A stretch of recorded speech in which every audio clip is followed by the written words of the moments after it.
பரிசுத்த நாமத்திற்கு மகிமை உண்டாவதாக. மலை பிரசங்கத்தின் மகிமை, ஆமெனா. மலை பிரசங்கத்தினுடைய மகிமையை நாம் இன்றைக்கு 4வது பகுதியாக இன்றைக்கு நாம் தியானம் செய்ய போகிறோம். இந்த பிரசங்கத்தை குறித்து மலை பிரசங்கத்தை குறித்து தொடர்ந்து நம்ம 3 வாரங்களாக நாம் தியானம் செய்து கொண்டிருக்கிறோம். இன்றைக்கும் தேவன் நமக்கு உதவி செய்வாராக. இன்றைக்கி நம்ம எதை தியானம் செய்ய போகிறோம்னா, கடந்த வாரத்தினுடைய தொடர்ச்சியை தான் நம்ம தியானம் செய்ய போகிறோம். ஆமெனா. இந்த மலை பிரசங்கத்தில் முதல்ல 1 10 வசனங்கள் வரைக்கும் கிறிஸ்து இயேசுவினுடைய சுபாவத்தை நமக்கு வெளிப்படுத்தி கொடுக்கிறார். ஏன்னா அவர் தான் மகிமையின் கர்த்தர். பிதாவாகிய தேவன் அவரை மகிமைப்படுத்தி இருக்கிறார். எல்லா நாமத்துக்கும் மேலான நாமத்தை அவருக்கு கொடுத்து அவரை மகிமைப்படுத்தியிருக்கிறார். அந்த மகிமையை தேவன் நமக்கு கொடுத்திருக்கிறார். கர்த்தராகிய இயேசு கிறிஸ்து நமக்கு கொடுத்திருக்கிறார். அதற்கு தான் இந்த சுபாவத்தை தேவன் நமக்கு காண்பிக்கிறார். ஆமெனா.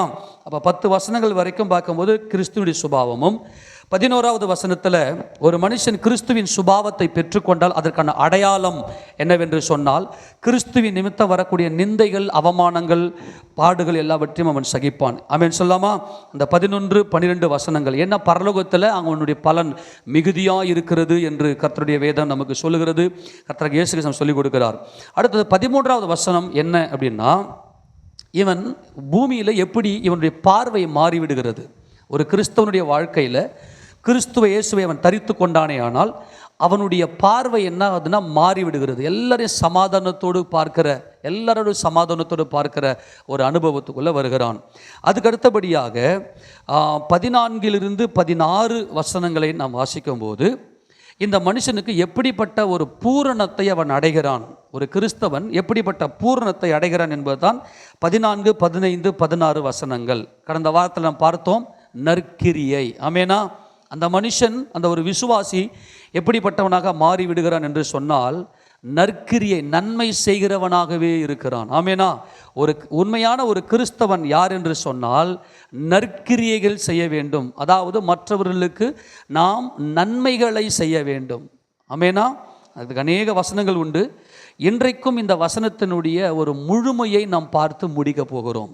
ஏனென்றால் இது ரொம்ப இம்பார்ட்டன்ட். இந்த வசனம் ரொம்ப இம்பார்ட்டன்ட். ஏன்னா வெளிச்சத்தை குறித்து பேசுகிறார், மலையை குறித்து பேசுகிறார். ஆக இந்த வெளிச்சம்னா என்ன, இந்த மலைன்னா என்ன, கடந்த வாரத்தில் நற்கிரியை செய்ய வேண்டும் என்பதை பார்த்தோம். ஆனால் இன்னைக்கு யார் நற்கிரியை செய்ய முடியும் என்பதை பார்க்க போகிறோம். ஆமெனா. கடந்த வாரத்தில் நற்கிரியை செய்யணும், நல்ல காரியங்கள் செய்யணும் அப்படி சொல்லி பார்த்தோம்.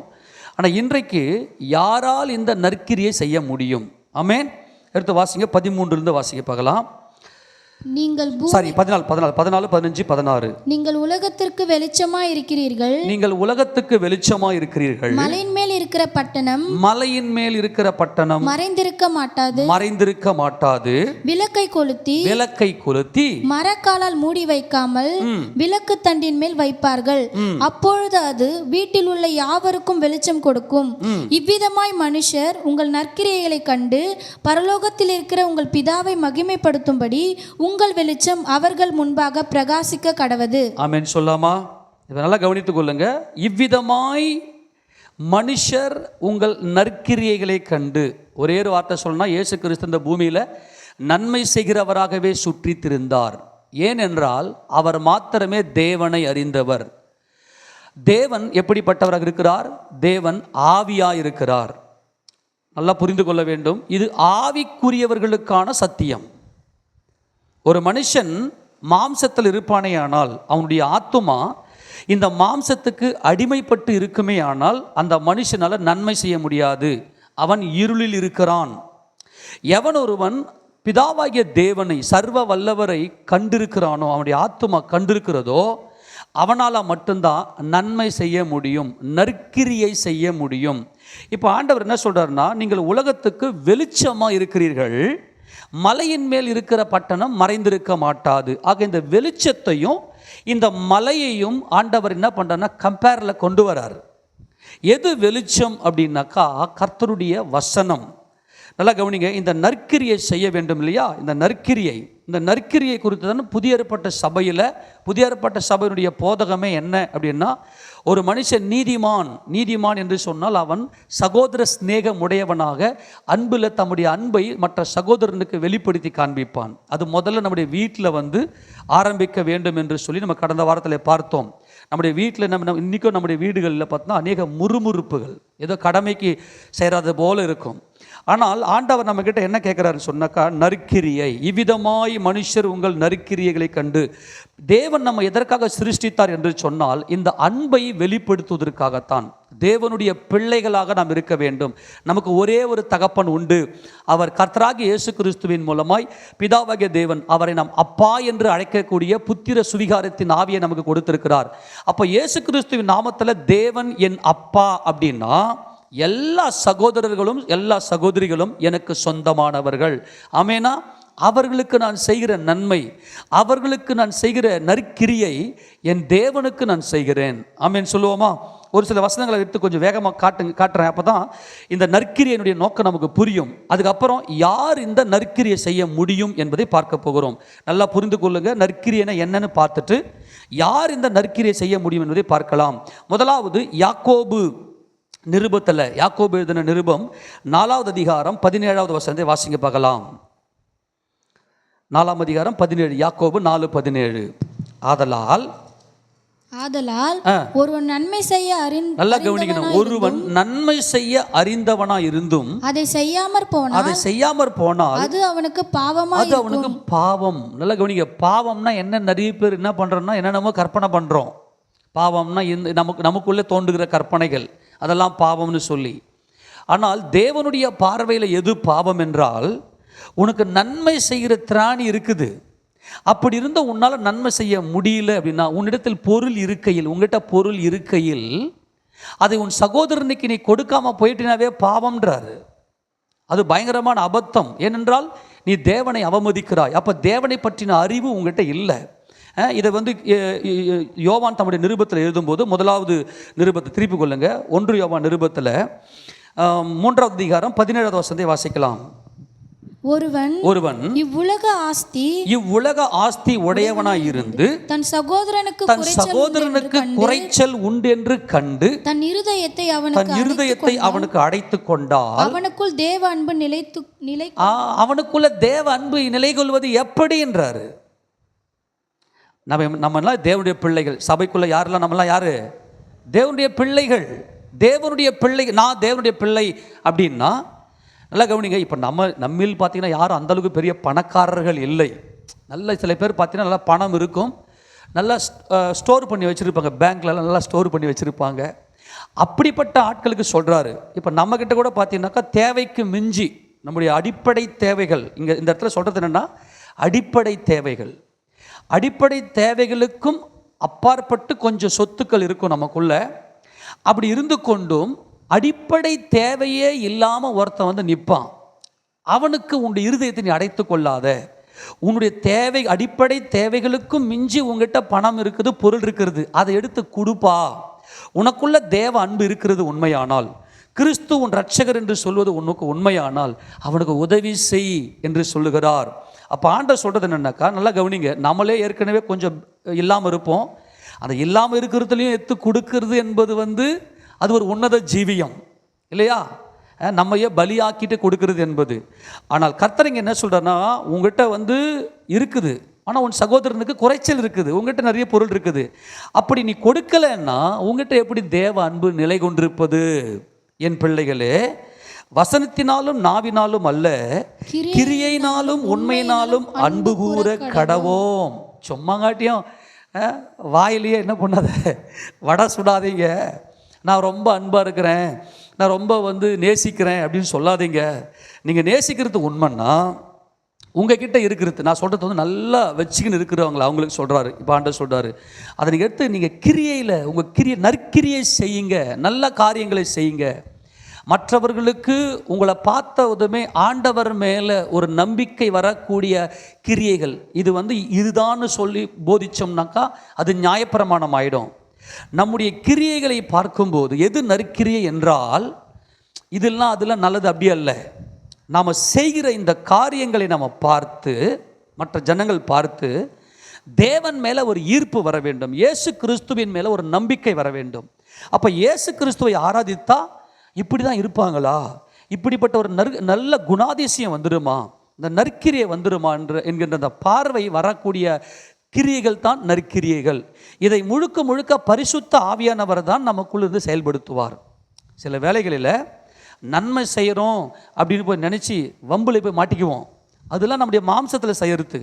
ஆனால் இந்த நற்கிரியை என்பது பரிசுத்த ஆவியானவருடைய அந்த பூரணம், அந்த பரிசுத்த ஆவியானுடைய அந்த பூரணம் நமக்குள்ள இருந்தால் தான் இதை செய்ய முடியும். இதே 3வது அதிகாரத்தில் 1 யோவான் 3 தொடர்ந்து அவர் சொல்லும்போது 24 வசனம் வாசிங்களேன், கடைசி வசனம் 3:24. அவருடைய கட்டளைகளை கை கொள்ளுகிறவன் அவரில் நிலைத்திருக்கிறான், அவரும் அவனில் நிலைத்திருக்கிறார்.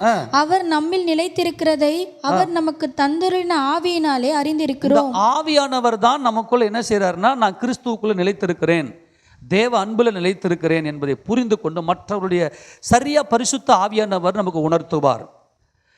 பரலோகத்தில் இருக்கிற தேவனை நாம் மகிமைப்படுத்தும்படி என்பது ரொம்ப முக்கியமானது. இன்றைக்கி எத்தனையோ பேர் நன்மை செய்கிறாங்க, நிறைய பேர் அன்னதானம் பண்ணுறாங்க, நிறைய ட்ரஸ்ட்டுங்க உண்டு, நிறைய சோசியல் ஒர்க் பண்ணக்கூடிய எவ்வளோ பேர் உண்டு. அதெல்லாம் பரலோகத்துக்கு போகாது.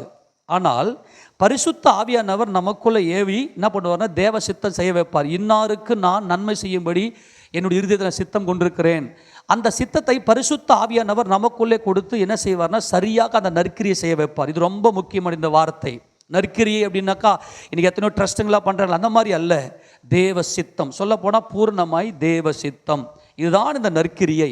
இந்த நற்கிரியை செய்வதற்கு பரிசுத்த ஆவியானவர் நம்மை நல்லா பலப்படுத்தி என்ன பண்ணுவார்னா, இந்த நற்கிரியை செய்வதற்கு நம்மளை பலப்படுத்துவார். ஒரே ஒரு காரியம், எது நற்கிரியை என்று சொன்னால், நாம் செய்கிற இந்த காரியங்களை பார்த்து யாராகிலும் ஒருவருடைய இருதயத்துக்குள்ள ஒரு ரட்சிப்பினுடைய அனுபவம் வரும்.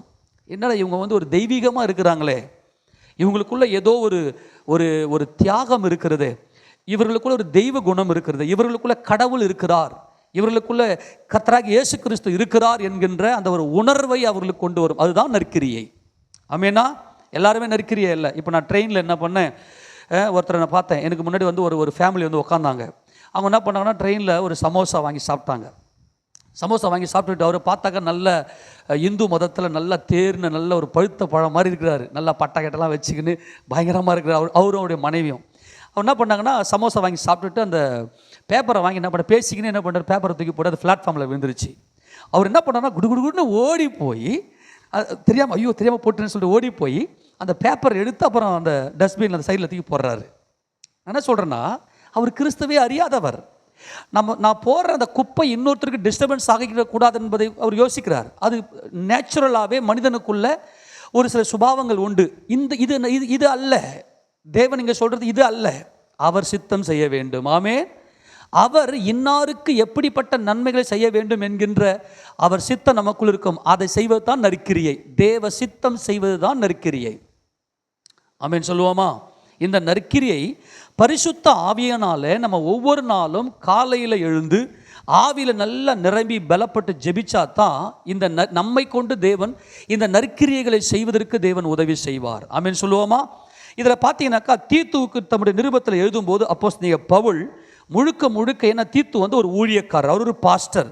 அவர் சபைக்கு எப்படிப்பட்ட போதகத்தை போதிக்க வேண்டும் என்று அவர் சொல்றாரு அப்படின்னு சொன்னால், 13 நிருபம் 2ஆம் அதிகாரம் 13-14 வசனங்களை வாசிக்கலாம். நாம் நம்பியிருக்கிற ஆனந்த பாக்கியத்துக்கும் மகாதேவனும் நமது இரட்சகருமாகிய இயேசு கிறிஸ்துவினுடைய மகிமையின் பிரசன்னமாகுதலுக்கு எதிர்பார்த்து கொண்டு இருக்கும்படி நமக்கு போதிக்கிறது. நல்லா கவனிங்க, கர்த்தராகிய இயேசு கிறிஸ்துவின் ரகசிய வருகைக்காக நாம் எதிர்பார்த்து கொண்டிருக்கிறோம். கவனிக்கணும், கர்த்தராகிய இயேசு கிறிஸ்துவின் ரகசிய வருகை, சபை எடுத்துக்கொள்ளப்படுதல், மறுரூபத்தை நம்ம எதிர்பார்த்து கொண்டிருக்கிறோம்.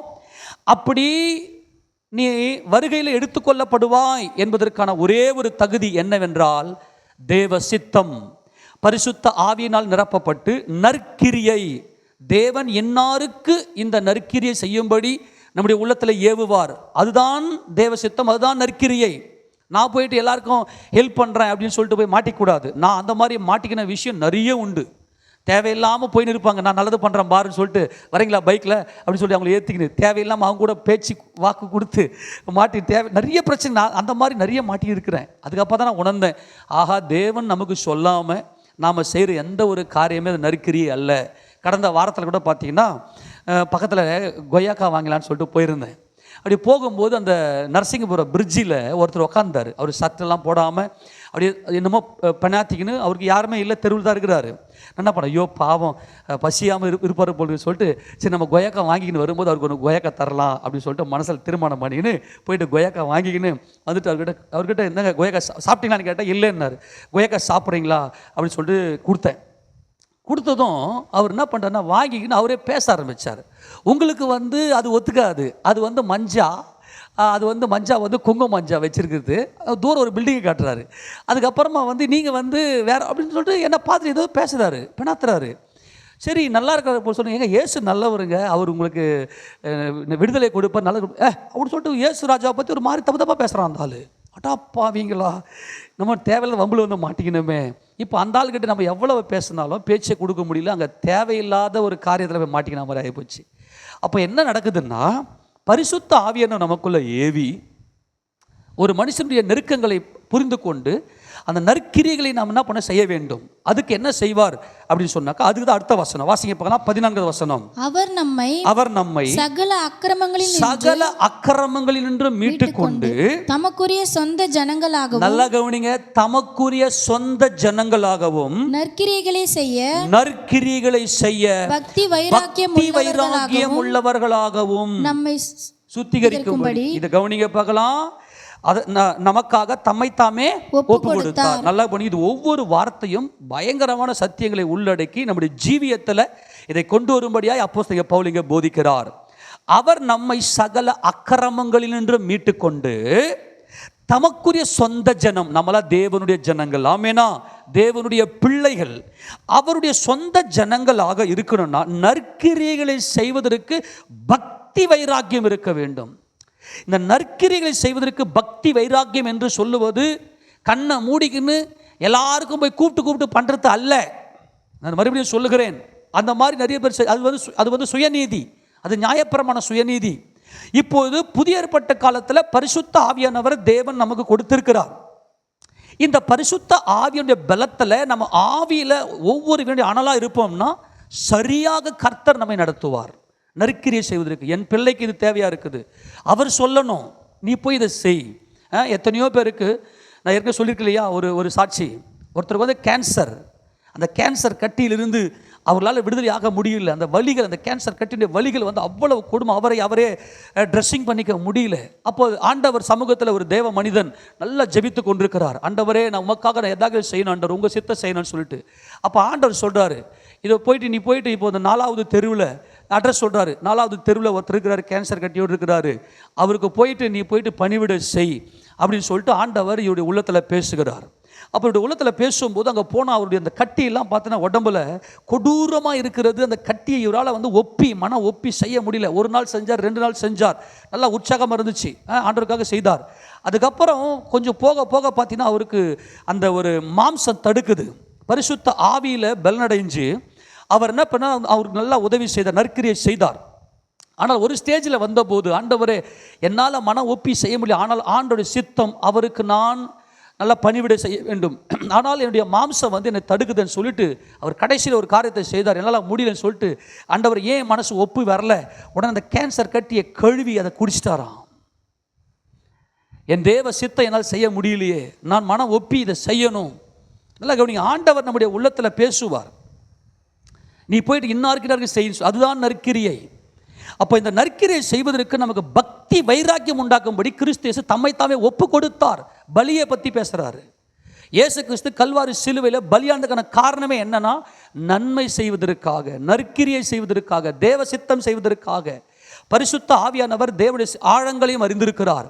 என்னை குறித்து அவருடைய சித்தத்தை அவர் எனக்கு வெளிப்படுத்தி கொடுப்பார். அதுதான் எப்போதுமே பரிசுத்த ஆவியில் நிறைந்தே இருக்கணும். எப்பொழுதுமே ஜெபம் பண்ணிக்கினே இருக்கணும். நம்முடைய ஆவியில் நல்ல பலனடைஞ்சுக்கினே இருக்கணும். அப்போனா இந்த நற்கிரியை செய்வதற்காகத்தான் தேவன் நம்மை படைத்திருக்கிறார். கிறிஸ்து இயேசு சிலுவையில் தம்மை தாமே ஒப்பு கொடுத்ததுக்கான காரணமே என்ன அப்படின்னாக்கா, நாம் நற்கிரியை செய்யும்படிக்கு. அப்போ தேவனோடு கூட நம்ம ஒவ்வொரு நாளும் உறவிலே இருக்க வேண்டும். மறுபடியும் வாசிங்க பார்க்கலாம் அந்த 14 வசனம். அவர் நம்மை சகல அக்கிரமங்களில் நின்று மீட்டுக்கொண்டு தமக்குரிய சொந்த ஜனங்களாகவும் நற்கிரியைகளை செய்ய பக்தி வைராக்கியம் உள்ளவர்களாகவும் நம்மை சுத்திகரிக்கும்படி. இது நமக்கு தானா வராது. நான் மறுபடியும் சொல்லுகிறேன், அதான் சொல்றேன். இன்னைக்கு உலகத்தில் இருக்கிறவங்க செய்யறது நற்கிரி அல்ல, சுத்திகரிப்பினால் வர வேண்டும். நான் ஒரு பாவியான மனுஷன், ஆண்டவரே நான் தேவனை அறியாதவன், தேவனுக்கு சத்துருவானவன், உங்கள் ரத்தத்தினால மட்டுமே எனக்கு விடுதலைன்னு சொல்லி தன்னைத்தானே சுத்திகரித்து கொள்ளக்கூடிய ஒரு அனுபவம் இருக்குது பார்த்தீங்களா, அவங்களால மட்டும்தான் நற்கிரியை செய்ய முடியும். இப்போ அடுத்த ஸ்டேஜ் நம்ம போகிறோம். முதல்ல இந்த நற்கிரியனா என்னன்றது நல்லா புரிந்து கொள்ள வேண்டும். எப்படி செய்ய வேண்டும் புரிந்து கொள்ள வேண்டும். நல்லா கவனிங்க. இவைகளை நீ பேசி போதித்து சகல அதிகாரத்தோடும் கடிந்து கொள், ஒருவனும் உன்னை அசட்டை பண்ண இடம் கூடாது இருப்பாயாக. அப்போ அந்த நற்கிரிகளை செய்வதற்கு நீங்கள் ட்ரெயின் அப் பண்ணுறான்றாரு. சபையில் இருக்கிற விசுவாசிகளை நற்கிரிகளை பண்ணுறதுக்கு ட்ரெயின் அப் பண்ணு. அப்போ அவங்க என்ன பண்ண, சுத்திகரிக்கணும். கிறிஸ்து இயேசு எதற்காக சிலுவையில் பலியானார் என்பது சிலுவையை பற்றின அத்தனை ஆராய்ச்சியும் நம்ம செய்யணும். கர்த்தராகிய இயேசு கிறிஸ்து சிலுவை, அவர் பட்ட ஒவ்வொரு பாடுகளையும் ஆராய்ச்சி பண்ண ஆராய்ந்து, கிறிஸ்து இயேசு பட்ட ஒவ்வொரு பாடுகளையும் ஆராய்ந்து பார்த்தா தான் நமக்குள்ள சுத்திகரிப்பு வரும். அந்த சுத்திகரிப்பு வந்தால் தான் நற்கிரி செய்ய முடியும். 3ஆம் அதிகாரம் 1ஆம் வசனத்தை வாசிக்கும் போது, துரைத்தனங்களுக்கும் அதிகாரங்களுக்கும் கீழ்ப்படிந்து அடங்கி இருக்கவும் சகலவிதமான நற்கிரிகளும் செய்ய ஆயத்தமா. நல்லா கவனிக்கணும். 2ஆம் அதிகாரம் 14ஆம் வசனத்தில் பக்தி வைராக்கியம் இருக்க வேண்டும் நற்கிரியை செய்வதற்கு. அப்போ சுத்திகரிப்பு வேணும். 3ஆம் அதிகாரம் 1ஆம் வசனத்தில் ஆயத்தமாக ரெடியாக இருக்கணும். இல்லை எனக்கு இப்போ தான் கொஞ்சம் வேலை இருக்குது, இந்த வேலையை முடிச்சுட்டு போகிற அந்த இந்த ஆயத்தம் என்று சொல்லி தான் தேவனுடைய நடத்துதல். இந்த ஆயத்தமாக இருக்கணும், நற்கிரியை செய்வதற்கு ரெடியாக இருக்கணும், நம்முடைய மனசை பக்குவப்படுத்தி வச்சிருக்கணும், ரெடியாக இருக்கணும். அப்போ நம்முடைய வீடுகளில் முதல்ல அதை பயிற்சி எடுக்க வேண்டும். அது மாத்திரமல்ல, இன்னொரு 3ஆவது அதிகாரம் 8ஆம் வசனத்தை வாசிங்க. இந்த வார்த்தை உண்மை உள்ளது. தேவனிடத்தில் விசுவாசம் ஆனவர்கள் நற்கிரியைகளை செய்ய எப்படி இருக்கணும்? ஜாக்கிரதையா இருக்கணும். நல்ல சொல்லுங்க. முதல்ல எப்படி இருக்கணும்? பக்தி வைராக்கியம் இருக்கணும். நற்கிரியை செய்வது பக்தி வைராக்கியம் இருக்கணும். 2வது ஆயத்தமா இருக்கணும். ஆயத்தமா இருக்கிறது மட்டுமல்ல, அந்த நற்கிரியை ரொம்ப ஜாக்கிரதையா செய்யணும். நானும் ஏதோ செஞ்சேன்னு செய்யக்கூடாது, ரொம்ப ஜாக்கிரதை. இதனால தேவன் மகிமைப்படுவாரா? என் தேவன் என் உள்ளத்தில் ஏவி பேசுகிறார். அப்போ பக்தி வைராக்கியம், நம்முடைய மனசுக்குள்ள ஒரு பக்தி வைராக்கியம் இருக்க வேண்டும். நான் தேவனுடைய பிள்ளை, என் தேவனுடைய பிள்ளைகளை நற்காரியங்களை நற்கிரியை செய்வேன் என்று சொல்லி, அடுத்தது அந்த நற்கிரியை செய்வதற்கு ஆயத்தமாக இருக்க வேண்டும். அடுத்தது ஜாக்கிரதையாக இதை செய்ய வேண்டும். அடுத்த காரியம் 14ஆம் வசனத்தை வாசிங்க. 3:14. நல்ல கவனிங்க. நம்முடையவர்கள் பவுலை சேர்ந்தவர்களாகிய நாங்கள் என்று அப்போஸ்தலர் நடபடி புத்தகத்தில் வாசிக்கிறோம். அப்படியானால் இவள் சீயோன் எருசலேம் என்ற மகிமையை சேர்ந்தவர்கள், நம்முடையவர்களும் கனியற்றவர்களாய் இராதபடி. ஆக இந்த கனி என்பது எது என்று சொன்னால் நற்கிரியை. ஆமெனா. கடந்த வாரத்தில் பார்த்தோமா இல்லையா? சகல விதமான நற்கிரியைகளாகிய கனிகளை தந்து, ஆக இந்த கனிதான் நித்திய ஜீவனுக்குள்ளே கொண்டு போகும் நம்மை. நம்முடையவர்களும் கனியற்றவர்களாய் இராதபடி குறைவுகளை நிறைவாக்குவதற்கு ஏதுவாக நற்கிரிகளை செய்ய பழகட்டும். இதை ட்ரெயின் அப்ல நல்ல பயிற்சி எடுங்க. அந்த பயிற்சியிலேயே இருங்க, நற்கிரி செஞ்சுக்கினே இருங்க. யாரெல்லாம் குறைவோடு இருக்கிறாங்க, அவங்களுக்கு ஏதாவது உதவி செய்ய முடியுமா? அந்த உதவியை போய் தோள் கொடுத்து தூக்குங்க. அப்போ தேவன் இந்த உலகத்தில் இரக்கம் உள்ளவராக இருக்கிறார். இது முழுக்க இரக்கம். தேவன் கர்த்தராகிய இயேசு கிறிஸ்து லூக்கா 6:34 சொல்றாரு, உங்கள் பிதா இரக்கம் உள்ளவராக இருக்கிறது போல நீங்களும் இரக்கம் உள்ளவர்களாக இருங்க. ஏன்னா நியாயத்தீர்ப்புல இரக்கம் மேன்மை பாராட்டும் என்று கர்த்தர் சொல்லுகிறார்.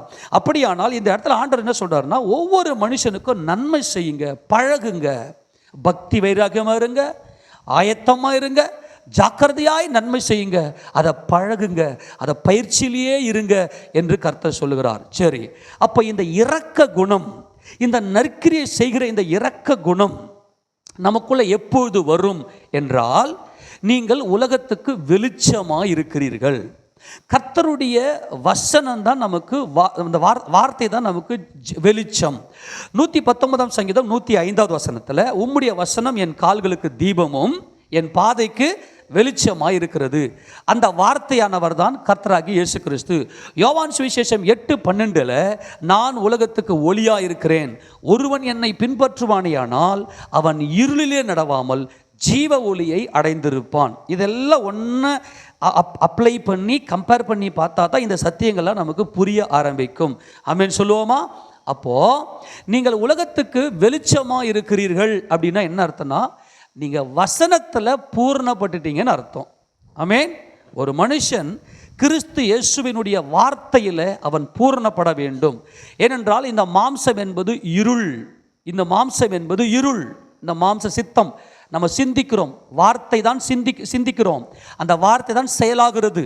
அப்போ மாம்ச சிந்தை மரணம், ஆவியின் சிந்தையோ ஜீவனும் சமாதானமுமாம். அப்போ நீங்கள் உலகத்துக்கு வெளிச்சமாக இருக்கிறீர்கள் என்று சொன்னால், பரிசுத்த ஆவியானவர் நமக்குள்ளே வந்து இந்த கர்த்தருடைய வேதத்தை நமக்குள்ளே போதித்து வசனத்தில் நாம் பூரணப்பட வேண்டும். ஆக வசனத்தில் பூரணப்படுறதுன்னா என்னென்னா, தேவனையும் கிறிஸ்து இயேசுவையும் அறிகிற அறிவில் நம்ம பெருகிடுவோம். அப்போ தேவனையும் கிறிஸ்து இயேசுவையும் அறிகிற அறிவில் நமக்கு நித்திய ஜீவன் வருகிறது. அப்போ கர்த்தராகி இயேசு கிறிஸ்துவை அறிகிற இந்த அறிவு தான் நமக்குள்ள இந்த இரக்க குணத்தை கொடுப்பார் தேவன். ஏனென்றால் மாம்சம் வந்து இருள். அந்த இருள் வெளிச்சத்தை பார்த்துட்டு இரக்கம் எப்போது வரும் என்பதை பார்க்கலாம். திருப்பி கொள்ளுங்க, தெசலோனிக்கேயர் புத்தகம் 2 தெசலோனிக்கேயர் புத்தகத்தில் 1 தெசலோனிக்கேயர் 5ஆம் அதிகாரம் 1 தெசலோனிக்கேயர் 5ஆம் அதிகாரம் 5ஆம் வசனத்தை வாசிக்கலாம். நீங்கள் எல்லாரும் வெளிச்சத்தின் பிள்ளைகளும் பகலின் பிள்ளைகளுமாய் இருக்கிறீர்கள். நாம் இரவுக்கும் இருளுக்கும் உள்ளானவர்கள் அல்லவே. நல்லா கவனிங்க, பகல் நல்ல வெளிச்சம் பகலை கொடுக்கிறது, இருள் இரவை கொடுக்கிறது. ஆக இங்க ஆண்டவர் என்ன சொல்றாருன்னா, இந்த 2 காரியம் ரொம்ப முக்கியம். இருள் நமக்குள்ள ஒரு மனுஷனுக்குள்ள இருள் வந்துருச்சுன்னா அவன் இரவு, அது வந்து ஒரு பொழுதை காட்டுகிறது. இருள் என்பது ஒரு நிலை, ஒரு ஸ்டாண்டர்டு. அந்த இருள் நமக்குள்ளே வரும்போது, ஒரு மனுஷனுக்குள்ளே வரும்போது அவன் இரவு பொழுதுக்குள்ளே அவன் இருக்கிறான், அவனுக்குள்ளே வெளிச்சம் இல்லை. அதே போல் ஒரு மனிதனுக்குள்ளே வெளிச்சம் வரும்போது அவன் பகல் பொழுதாக இருக்கிறான். அப்போ எது இருள் என்றால் மாம்சம் இருள். என்னுடைய மாம்ச சித்தம் என்பது இருள். அப்போ தேவனுடைய வார்த்தை என்பது வெளிச்சம். தேவனுடைய வார்த்தை என்பது வெளிச்சம். நல்லா கவனித்துக் கொள்ளுங்க. நீங்கள் வெளிச்சத்தின் பிள்ளைகளும் பகலின் பிள்ளைகளுமாய் இருக்கிறீர்கள். நாம் இரவுக்கும் இருளுக்கும் உள்ளானவர்கள் அல்லவே. ஆகையால் மற்றவர்கள் தூங்குகிறது போல நாம் தூங்காமல் விழித்து கொண்டு தெளிந்தவர்களாக இருக்க கடவோம். மற்றவர்கள் தூங்குறாங்க அப்படின்னா என்ன அர்த்தம்னா, தங்கள் சுய இச்சைக்காக வாழ்கிறார்கள். ஏன் தேவை, என் மாம்சத்துக்கு தேவை இருக்குது, என் மாம்சத்துக்கு தேவை இருக்குன்னு இந்த மாம்சத்தில், இந்த மாம்ச தேவைகளுக்காக, இந்த மாம்ச இச்சைக்கு அடிமைப்பட்டு நான் என்கின்ற அந்த சுயத்தில் வாழ்ந்து கொண்டிருப்பார்கள். அவங்கெல்லாம் தூங்குறவங்க. இந்த மாம்சம் ஒன்றுத்துக்குமே உதவாதே. அப்போ நீ உன் சகோதரனுக்காக நீ பலியாகணும்னா நீ மகிமை அடைஞ்சிட்ட. இந்த மாம்சத்தை நீ மகிமை அடையணும்னா, மாம்சத்தில் நீ மகிமை அடையணும்னா நன்மை செய். தூங்குறவெல்லாம் தூங்கி இருப்பான் அப்படின்னு அர்த்தம். தன்னுடைய தேவைகளுக்காகவே வாழ்றவன், இந்த மாம்சத்துக்காகவே வாழ்றவன், தங்களை பற்றியே யோசிப்பாங்க. எனக்கு இந்த தேவை இருக்குது, எனக்கு அந்த தேவை இருக்குது, நான் இப்படி பண்ணணும் அப்படி பண்ணணும் இருப்பாங்க. அவங்களாம் தூங்குறவன். ஆனால் வெளிச்சத்தின் பிள்ளைகள் மற்றவர்களுக்காக, துக்கப்படுகிறவர்களுக்காக, தேவையோடு இருக்கிறவர்களுக்காக நாம் அவர்களுக்கு தோள் கொடுத்து தூக்க வேண்டும் என்று இங்கே சொல்லுகிறார். ஆமேனா? இதை புரிந்து கொள்ள முடிகிறதா? ஆக நீங்கள் உலகத்துக்கு வெளிச்சமாக இருக்கிறீர்கள் என்றால் இதுதான் மகிமையின் வசனம். ஆக இந்த வசனத்தை நம்ம நல்லா தியானம் பண்ணி கர்த்தருடைய வார்த்தையை நம்ம அறிந்து கொள்வோமே ஆனால் நமக்குள்ள இரக்கம் வந்துவிடும். அப்போ தேவனை அறிகிற அறிவு. ஓசியா தீர்க்கதரிசியின் புத்தகம் 6ஆம் அதிகாரம் 6வது வசனத்தை நாம் வாசிக்கும் போது, எடுத்து வாசிக்க போகலாம். ஓசியா 6:6.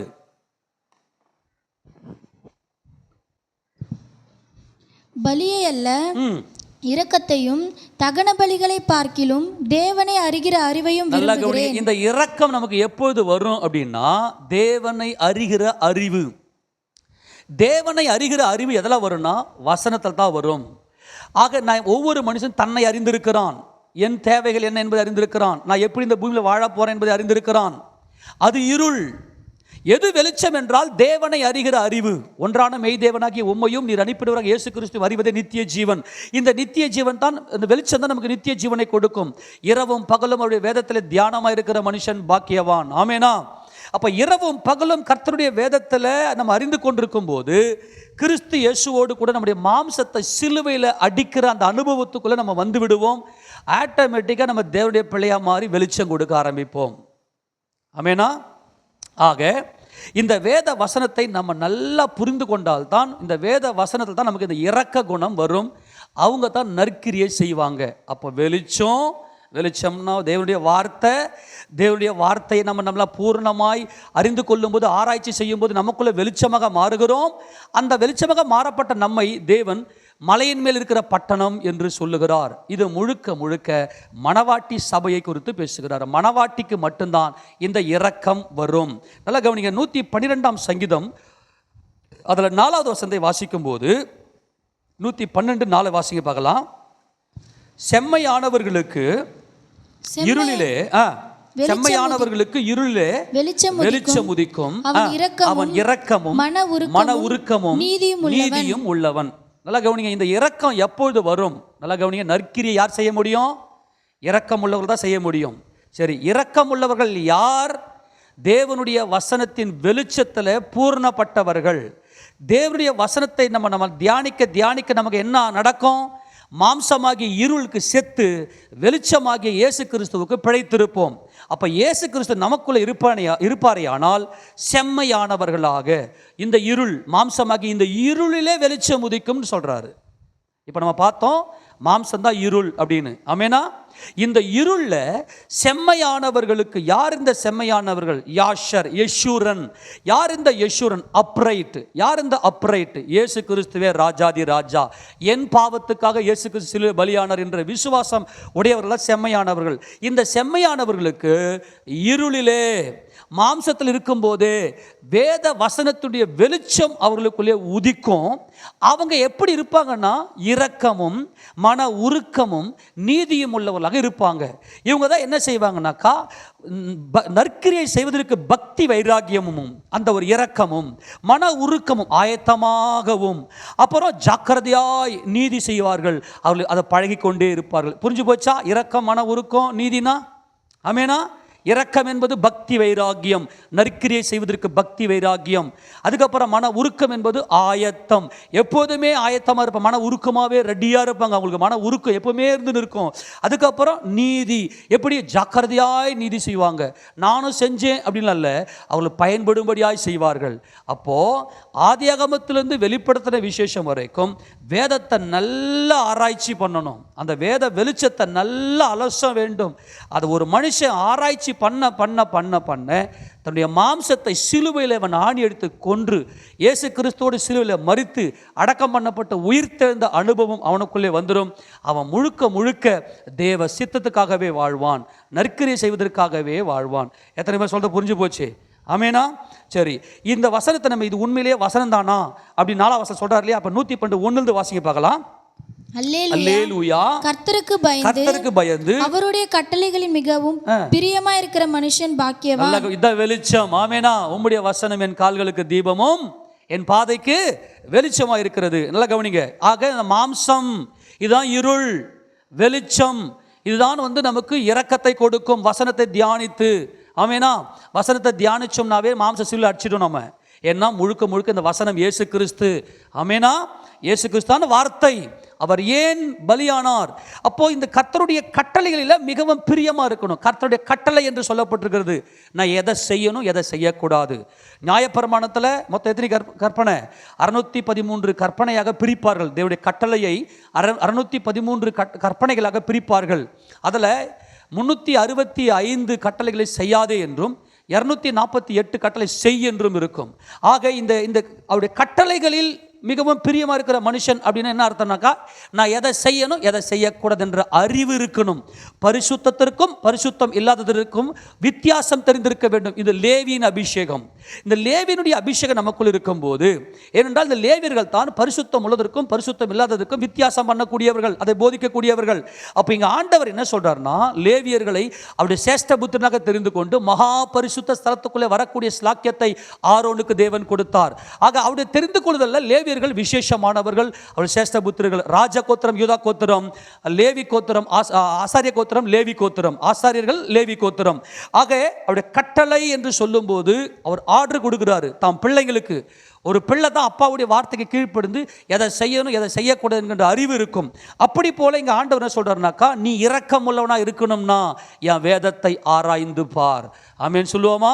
நான் எப்படிப்பட்ட இரக்கம் உள்ளவர் என்பதை நீ ஆராய்ந்தால் மாத்திரமே நீ இரக்கம் உள்ளவனாக மாற முடியும். இதுதான் தாவீது. கடந்த வாரத்தில் நாம் பார்த்தோம், தாவீதுடைய இருதயம் என்ன அப்படின்னா, தாவீதுடைய இருதயம் முழுக்க கிருபையினால் நிறைந்திருந்தது. ஆண்டவரே, தன் பிழைகளை உணர்ந்து ஒரு நன்மையும் அனுபவிப்பதற்கு நான் தகுதி உள்ளவன் அல்ல, பாத்திரன் அல்ல, உம்முடைய இரக்கம் ஆண்டவரே, நான் அனுபவிப்பதெல்லாம் உம்முடைய கிருபை என்று தாவீதுடைய இருதயம் முழுக்க கிருபையினால் நிறைந்திருந்தது. நீதி உள்ள இருதயம், அது இரக்கமும் மன உருக்கமும் நீதி உள்ள இருதயமாக இருக்கிறது தாவீதுடைய இருதயம். ஆக இந்த இடத்துல ஆண்டவர் நம்மோடு பேசுகிறது என்னன்னா, அவருடைய கட்டளைகளில் பிரியப்படுகணும், அவன் சந்ததி பூமியிலே பலத்திருக்கும். கர்த்தராகிய இயேசு கிறிஸ்துவோடு கூட ஆளுகை செய்யும். சீயோன் பர்வதத்தில் அவர்கள் என்றென்றைக்கும் நிலைத்திருந்து ஆளுகை செய்வார்கள்.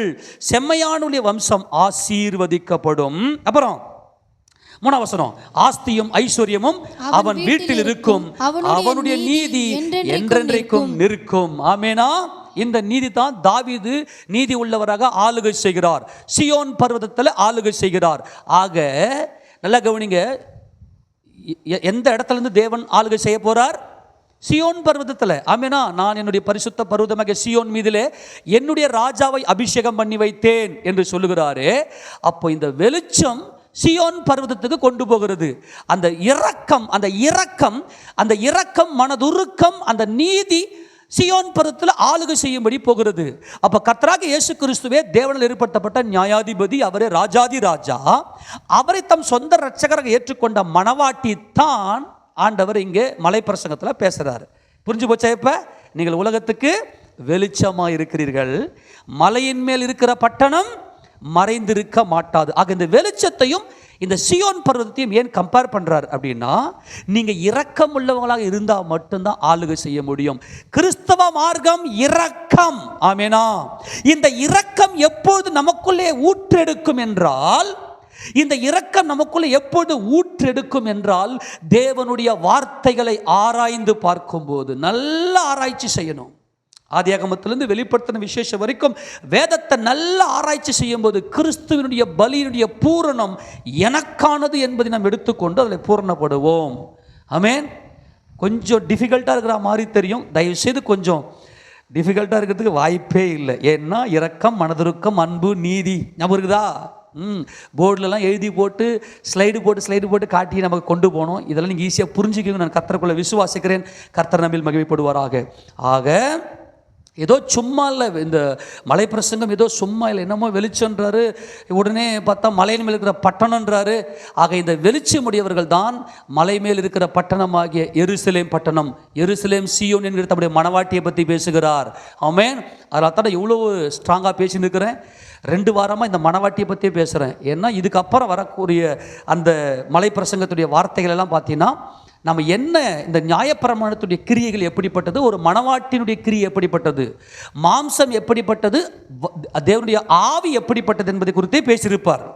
அப்போ இந்த மணவாட்டி இங்கே ஸ்டாண்டர்ட் பண்ணி நிற்க வைக்கிறார் ஆண்டவர். இந்த 14-15 வசனம் மலை பிரசங்கத்தில் 5ஆம் அதிகாரத்தில் இங்கே மணவாட்டியை ஸ்டாண்டர்ட் பண்ணுறார். ஆக இந்த வெளிச்சம் பர்வதம், இந்த வெளிச்சம் வசனம், இந்த வெளிச்சமாக்கி இந்த வசனத்தை தியானிக்கும் போது இரக்கம், அந்த இரக்கம் தான் கிறிஸ்தவம். இரக்கம்தான் கிறிஸ்தவம். மனதுருக்கம், இரக்கம் எங்கே வருது, மனதுருக்கம் எங்கே வருது, அன்பு எங்கே வருது, நீதி எங்கே வருதுலாம் பார்த்த மாதிரி இருக்குதா? இரக்கம் என்பது இங்கே மார்பிளியா, அப்புறம் மனதுருக்கம் என்பது அப்படி அடி வயிற்றிலிருந்து அப்படியே இந்த சம்பவத்தில் நம்ம எடுத்து பார்த்தோம். வீட்டில் போயிட்டு நீங்கள் அந்த நோட்ஸில் எடுத்து பார்த்துங்க. கர்த்தர் மகிமைப்படுவாராக. ஆக இந்த வெளிச்சமும் இந்த மலையும் ஒன்றாவே வரும். எடுத்து வாசிங்க பார்க்கலாம்.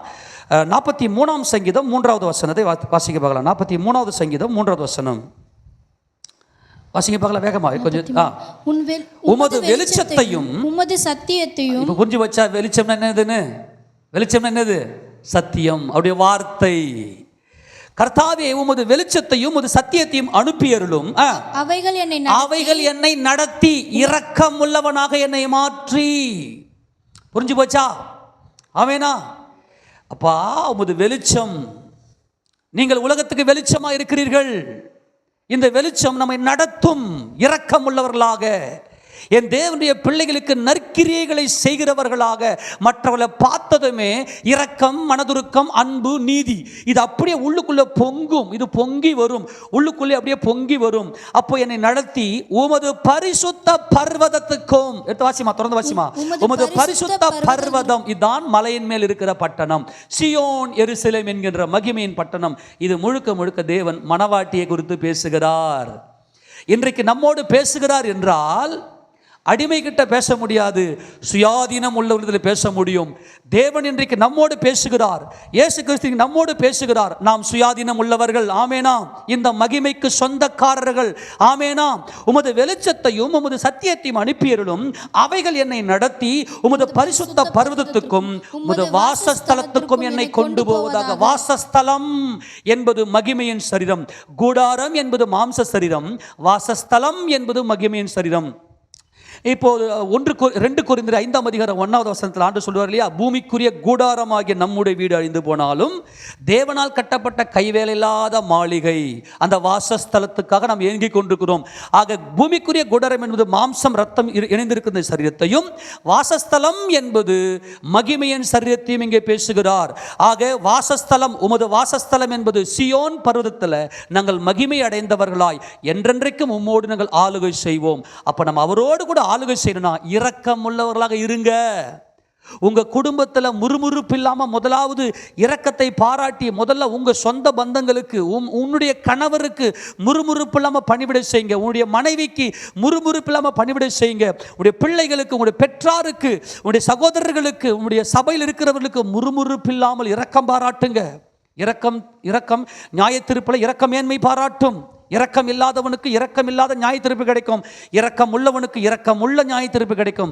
அப்போ நம்முடைய மனதை முதல்ல இரக்கம் உள்ளவர்களாக நம்ம பக்குவப்படுத்த வேண்டுமேனால் வேதத்தை ஆராய்ந்து பாருங்கள். வேதத்தை ஆராய்ந்து பார்க்கணும்னாக்கா நமக்குள்ள சத்தியம் நல்லா புரிஞ்சிருக்கணும். இரக்கத்திலேயே மகா பெரிய இரக்கம் என்னவென்றால் தேவனை பற்றின அறிவை,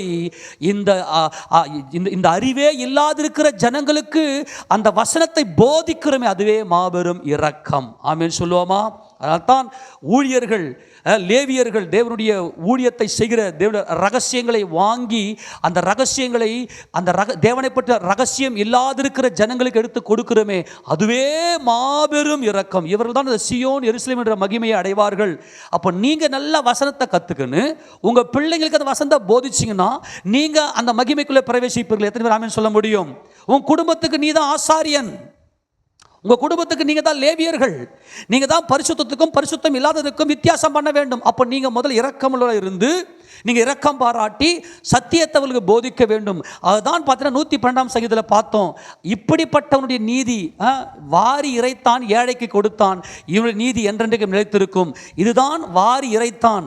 இவன் இரக்கம் உள்ளவனாக தேவனை பற்றின அறிவை கொடுத்து எல்லா ஜனங்களையும் தம் மண்டையில், கிறிஸ்துவ அண்டையில் சேர்க்கக்கூடிய ஒரு மாபெரும் இரக்கம். இந்த வெளிச்சம் அவனுக்குள் இருந்து அந்த வெளிச்சத்தை எல்லாருக்கும் பிரயோகிக்கும்படியாய் கொடுக்க வேண்டும். இவனுடைய நீதி என்றென்றைக்கும் நிலைத்திருக்கும் என்று 112ஆம் சங்கீதத்தை தொடர்ந்து வாசிக்கும் போது, வாரி இறைத்தான், ஏழைக்கு கொடுத்தான். என்னத்தை கொடுத்தான்? தேவனை பற்றின வெளிச்சத்தை கொடுத்தான். மறுபடியும் அந்த வசனத்தை வாசிக்க பார்க்கலாம். 112ஆம் சங்கீதத்தில் அந்த வாரி இறைத்தான், ஏழைக்கு கொடுத்தான். வாரி இறைத்தான் எத்தனை வசனம்? 9ஆம் வசனம் வாசிக்க பார்க்கலாம். வாரி இறைத்தான், ஏழைகளுக்கு கொடுத்தான். அவனுடைய நீதி என்றென்றைக்கும் இருக்கும். அவன் கொம்பு மகிமையாய் உயர்த்தப்படும். எவ்வளவு தேவனுடைய வெளிச்சத்தை நீ உள்ள அப்சர்வ் பண்றியோ, உள்ள வாங்கி அதை நீ உனக்கு வச்சிருக்க கூடாது, எல்லாருக்கும் கொடுக்கணும், ஸ்ப்ரெட் பண்ணணும், சத்தியத்தை வெளிப்படுத்தி கொடுக்கணும். எல்லா ஜனங்களும் இன்னைக்கு சத்தியம் தெரியாமல் இடறிக்கொண்டு குருடருக்கு குருடன் வழிகாட்ட எப்படி இருக்கும், அப்படி போல இன்றைக்கு குழியிலே விழுந்து கொண்டிருக்கிறார்கள். அப்படிப்பட்ட இருளில் இருக்கிற ஜனங்களுக்கு ஒரு பெரிய வெளிச்சத்தை பிரகாசிக்க செய்ய வேண்டும். எவ்வளவு ரகசியத்தை வெளிப்படுத்தி உள்ள வாங்குறோமோ, உள்ள கிரகித்து அந்த சத்தியத்தை உள்ள அந்த லைட், தேவனுடைய சிங்காசனத்தின் மகிமையுடைய வெளிச்சம், ஷக்கினா மகிமையை உள்ள வாங்கி அதை ஏழைக்கு எடுத்து கொடுக்கணும். யாரெல்லாம் ஏழைகள், அப்பா வாழ வழியும் இல்லை, வழியை உண்டாக்க பலனும் இல்லை, சிறுமையும் எளிமையுமானவர்கள், எனக்கு போஜனம் இல்லை, ஆக இந்த போஜனமாகி இந்த வெளிச்சத்தை எடுத்து அவர்களுக்கு கொடுக்க வேண்டும். ஆமென் சொல்லுவோமா? அப்போ அவனுடைய நீதி என்றென்றைக்கு இருக்கும். அவன் கொம்பு உயர்த்தப்படும், அவன் சீயோன் பர்வதத்தில் என்றென்றைக்கும் நிலைத்திருப்பான். ஆமென் சொல்லுவோமா? ஆமென் சொல்லுவோமா? ஆக இந்த வாரி இறைத்து ஏழைக்கு கடன் கொடுக்கிற அனுபவம் இருக்க வேண்டும். யூதா தம்முடைய நிருபத்தில் எழுதும்போது நீங்கள் எப்படிப்பட்ட இரக்கம் உள்ளவராக இருக்க வேண்டும்? முதலாவது மாபெரும் இரக்கம், மாபெரும் புண்ணியம் எது என்றால் தேவனுடைய ரகசியங்களை குறித்த வெளிச்சத்தை கொடுக்க வேண்டும். யூதா தம்முடைய நிருபத்தில் எழுதும்போது 21 வசனம் 22 வசனம் வேகமாக வாசிங்க. தேவனுடைய அன்பிலே உங்களை காத்துக்கொண்டு நித்திய ஜீவனுக்கு ஏதுவாக நம்முடைய கர்த்தராகிய இயேசு கிறிஸ்துவின் இரக்கத்தை பெற காத்திருங்கள். நல்லா கவனிங்க, அவருடைய இரக்கம் நல்லா மைண்ட்ல வச்சுங்க. கடந்த புதன்கிழமையிலிருந்து தேவன் அவருடைய இரக்கத்தை பற்றி பேசிக் கொண்டிருக்கிறார். அவர் எப்படிப்பட்ட இரக்கம் உள்ள தேவன், என் இயேசு கிறிஸ்து என் மேல எப்படிப்பட்ட இரக்கம் உள்ளவராய் இருந்து தம்மைத்தாமே ஒப்பு கொடுத்தார். நான் நற்கிரிகள் செய்வதற்கு பக்தி வைராக்கியம் உள்ளதற்காக தம்மைத்தாமே எப்படி ஒப்பு கொடுத்தார்? அவருடைய இரக்கத்தினால் தான் நான் மறுரூபம் அடைய போகிறேன். ஆமெனா? அப்ப வேதத்தை ஆராய்ந்து பார்க்க பார்க்க பார்க்க அவருடைய இரக்கத்தின் மேல நமக்கு நம்பிக்கை வந்துவிடும். நாமும் இரக்கம் உள்ளவர்களாய் அல்லாமலும் நீங்கள் பகுத்தறிவு உள்ளவர்களாய் இருந்து சிலருக்கு இரக்கம் பாராட்டி, என்ன பாராட்டி? சிலருக்கு இரக்கம் பாராட்டி சிலரை அக்கினிலிருந்து இழுத்து விட்டு பயத்தோடு ரட்சித்து. ஆமெனா? இரக்கம் பாராட்டுங்கப்பா. அவங்க எல்லாரும் இன்னைக்கு அக்னி கடலுக்கு ஓடிக்கொண்டிருக்கிறான். மாம்சத்தில் வாழ்ந்து கொண்டு குருடருக்கு குருடன் வழிகாட்டுகிற ஒரு பயங்கரமான பொல்லாத அந்தகார இருளுக்குள்ளே இன்னைக்கு உலகம் போய்கொண்டிருக்கிறது. அப்படிப்பட்ட இருள் இருக்கிற ஜனங்களுக்கெல்லாம் வெளிச்சத்தை எடுத்து பேசு, உன் பிரசங்கத்தில் எடுத்து கொடு, தேவனை பற்றின வெளிச்சத்தில் எடுத்து எல்லாருக்கும் கொடு. இதுவே மாபெரும் இரக்கம், இதுவே மாபெரும் நன்மை. ஆமென் சொல்லுவோமா? நம்ம மாம்சத்தின்படி அவர்களுக்கு நன்மை செய்கிறோம். உன் குடும்பத்துக்கு நீ நன்மை செய்கிறாய் மாம்சத்தின்படி. இதனுடைய பிரதிபலிப்பு எதனுடைய பிரதிபலிப்பு அப்படின்னா, நீ உன் குடும்பத்துக்கு தேவனை பற்றின வெளிச்சத்தை நீ கொடுக்கணும். நீங்கள் தான் ஆசிரியர். எதுக்கு நீங்கள் சர்ச்சுக்கு வரீங்க? ஏன் நீங்கள் சர்ச்சுக்கு வரீங்க? வந்து தேவனுடைய வெளிச்சத்தை கற்றுக்கொண்டு நீங்கள் உங்கள் குடும்பத்தாருக்கு வெளிச்சமாக, உன் சபையாருக்கு வெளிச்சமாக, உன் சகோதரர்களுக்கு வெளிச்சமாக இரக்கம் பாராட்டி மனதிற்கும் நிறைந்தவர்களாக நம்ம இருக்க வேண்டும். ஆக தேவனை பகுத்தறிவு இருக்கட்டும்டா, அந்த அந்த இருளுக்கு வெளிச்சத்தை கொடுறா. இயேசுவை பற்றி தெரியல, நாம் தான் நம்முடைய குடும்பத்துக்கு ஆசாரியர்கள். ஆமென் சொல்லுவோமா? ஆக தேவன் என்ன செய்றார்னாக்கா, இந்த வெளிச்சத்தை, இந்த சீயோன் பர்வதம், இந்த வெளிச்சத்தை நடத்தி உம்முடைய பரிசுத்த பர்வதமாக சீயோன் பர்வதத்திற்கும் உம்முடைய வாசஸ்தலத்துக்கும் மகிமையின் சரீரத்துக்கும் என்னை கொண்டு போவதாக என்று சங்கீதக்காரன் பாடுவதை நாம் பார்க்கிறோம். ஆமென் சொல்லாமா? அப்போ இந்த வெளிச்சம் பெற்றவள் என்ன செய்கிறாள் என்றால், கிறிஸ்து இயேசுவின் இரக்கத்தை பெறுவதற்கு இந்த மலையின் மேல் இருக்கிற பட்டணம் மறைந்திருக்க மாட்டாது.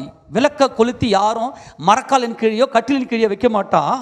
விளக்கு தண்டின் மேலே வைப்பான். விளக்கு தண்டின் மேலே வைத்த எல்லாருக்கும் வெளிச்சம் கொடுக்கும், எல்லாருக்கும் வெளிச்சம் கொடுக்கும். அப்போ ஒரு பொதுநலம் உடையவர்களாக, நம் எல்லாருக்கும் உடையவர்களாக எப்படி அந்த ஒரு விளக்கு எடுத்து ஒரு தண்டின் மேலே வச்சு எல்லாருக்கும் வெளிச்சம் கொடுக்குமோ, மாம்சத்தில், மாம்ச அறிவில், மாம்ச சித்தத்தில் நடக்கிறவனுக்கு தேவ சித்தம் என்ன என்கிற வெளிச்சத்தை நீ காட்டு. உன் குடும்பத்தில் இருக்கிறவங்களும் மாம்சத்தில் தான் இருக்கிறாங்க, அவருக்கு தேவனை பற்றி வெளிச்சம் இல்லை. அப்போ நீ வெளிச்சமா இருந்தனாக்கா நீ விளக்கு தண்டின் மேல் வைக்கப்பட்ட ஒரு விளக்காக நீ வெளிச்சம் கொடுப்பாய். அப்போ உலகத்துக்கு நம்ம வெளிச்சமாக பிரகாசிக்க வேண்டுமே, ஆனால் தேவனை பற்றின அறிவை நாம் வாழ்ந்து காட்ட வேண்டும். அந்த உமது வசனமும் உமது வெளிச்சம் என்னை நடத்தி, உமது சத்தியம் என்னை நடத்தி, அப்படின்னா நம்முடைய இரக்கம் உள்ளவர்களாக நம்ம வாழ்ந்து காட்டி, அதுதான் நம்ம சீயோன் பர்வதத்துக்கு கொண்டு போகும். அதுதான் மலையின் மேல் இருக்கிற பட்டணம் மறைந்திருக்க மாட்டாது என்று சொல்லுகிறார். யார் இந்த மலையின் மேல் இருக்கிறவள்? சீயோன் என்னும் சுவிசேஷகி. 40வது அதிகாரம் ஏசாயா தீர்க்கதரிசியின் புத்தகம், வேகமாக திருப்பி கொள்ளுங்க பார்க்கலாம். ஏசாயா தீர்க்கதரிசியின் புத்தகம் 40வது அதிகாரத்தில் வாசிங்க பார்க்கலாம்.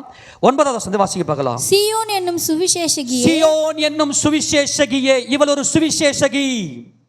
சுவிசேஷம், சுவிசேஷத்தினாலே வெளியரங்கமாக்கினார். நம்முடைய தேவன் மரணத்தை அவர் பரிகரித்து ஜீவனையும் அழியாமையும் சுவிசேஷத்தினாலே வெளியரங்கமாக்கினார். எது சுவிசேஷம்? உன் தேவன் ராஜரிகம் பண்ணுகிறார். உன் ஆண்டவராகிய இயேசு கிறிஸ்து தேவன். தேவன் ஆவியா இருக்கிறார். ஆத்துமாவே, தேவன் ஆவியா இருக்கிறார். சியோன் என்னும் சுவிசேஷகி என்றால் யார் என்றால், வசனத்தில் பூர்ணப்பட்டு இயேசு கிறிஸ்து தேவன். ஆமெனா. இயேசு கிறிஸ்து தேவன். அவர் இரக்கத்தை பெற நான் காத்திருக்கிறேன் என்கின்ற வெளிச்சம் உள்ள வந்துருச்சுன்னா இரக்கம் பிறந்துடும். இரக்கம் பிறந்துச்சுன்னா நற்கிரியை செய்ய ஆரம்பிச்சிருவேன். சியோன் என்னும் சுவிசேஷகியே, நீ உயர்ந்த பர்வதத்தில் ஏறு. நல்லா கவனிங்க. சியோன் என்னும் சுவிசேஷகியே, வெளிச்சத்தில் இருக்கிறவளே, சத்தியத்தில் நடக்கிறவரே, நீ சியோன் பர்வதத்தில் ஏறு. நீங்கள் உலகத்துக்கு வெளிச்சமா இருக்கிறீர்கள். மலையின் மேல் இருக்கிற பட்டணம் மறைந்திருக்க மாட்டாது. நீ எருசலேம் சியோன் என்கிற மகிமை. அப்புறம் எருசலேம் என்னும் சுவிசேஷகியே, நீ உரத்த சத்தமிட்டு கூப்பிடு, பயப்படாமல் சத்தமிட்டு யூதா பட்டணங்களை நோக்கி, உன் சகோதரர்களை நோக்கி, இயேசு எனக்கு வேண்டும் என்று சொல்லுகிறவர்களை நோக்கி இரக்கம் பாராட்டி, இதோ உங்கள் தேவன் என்று கூறு.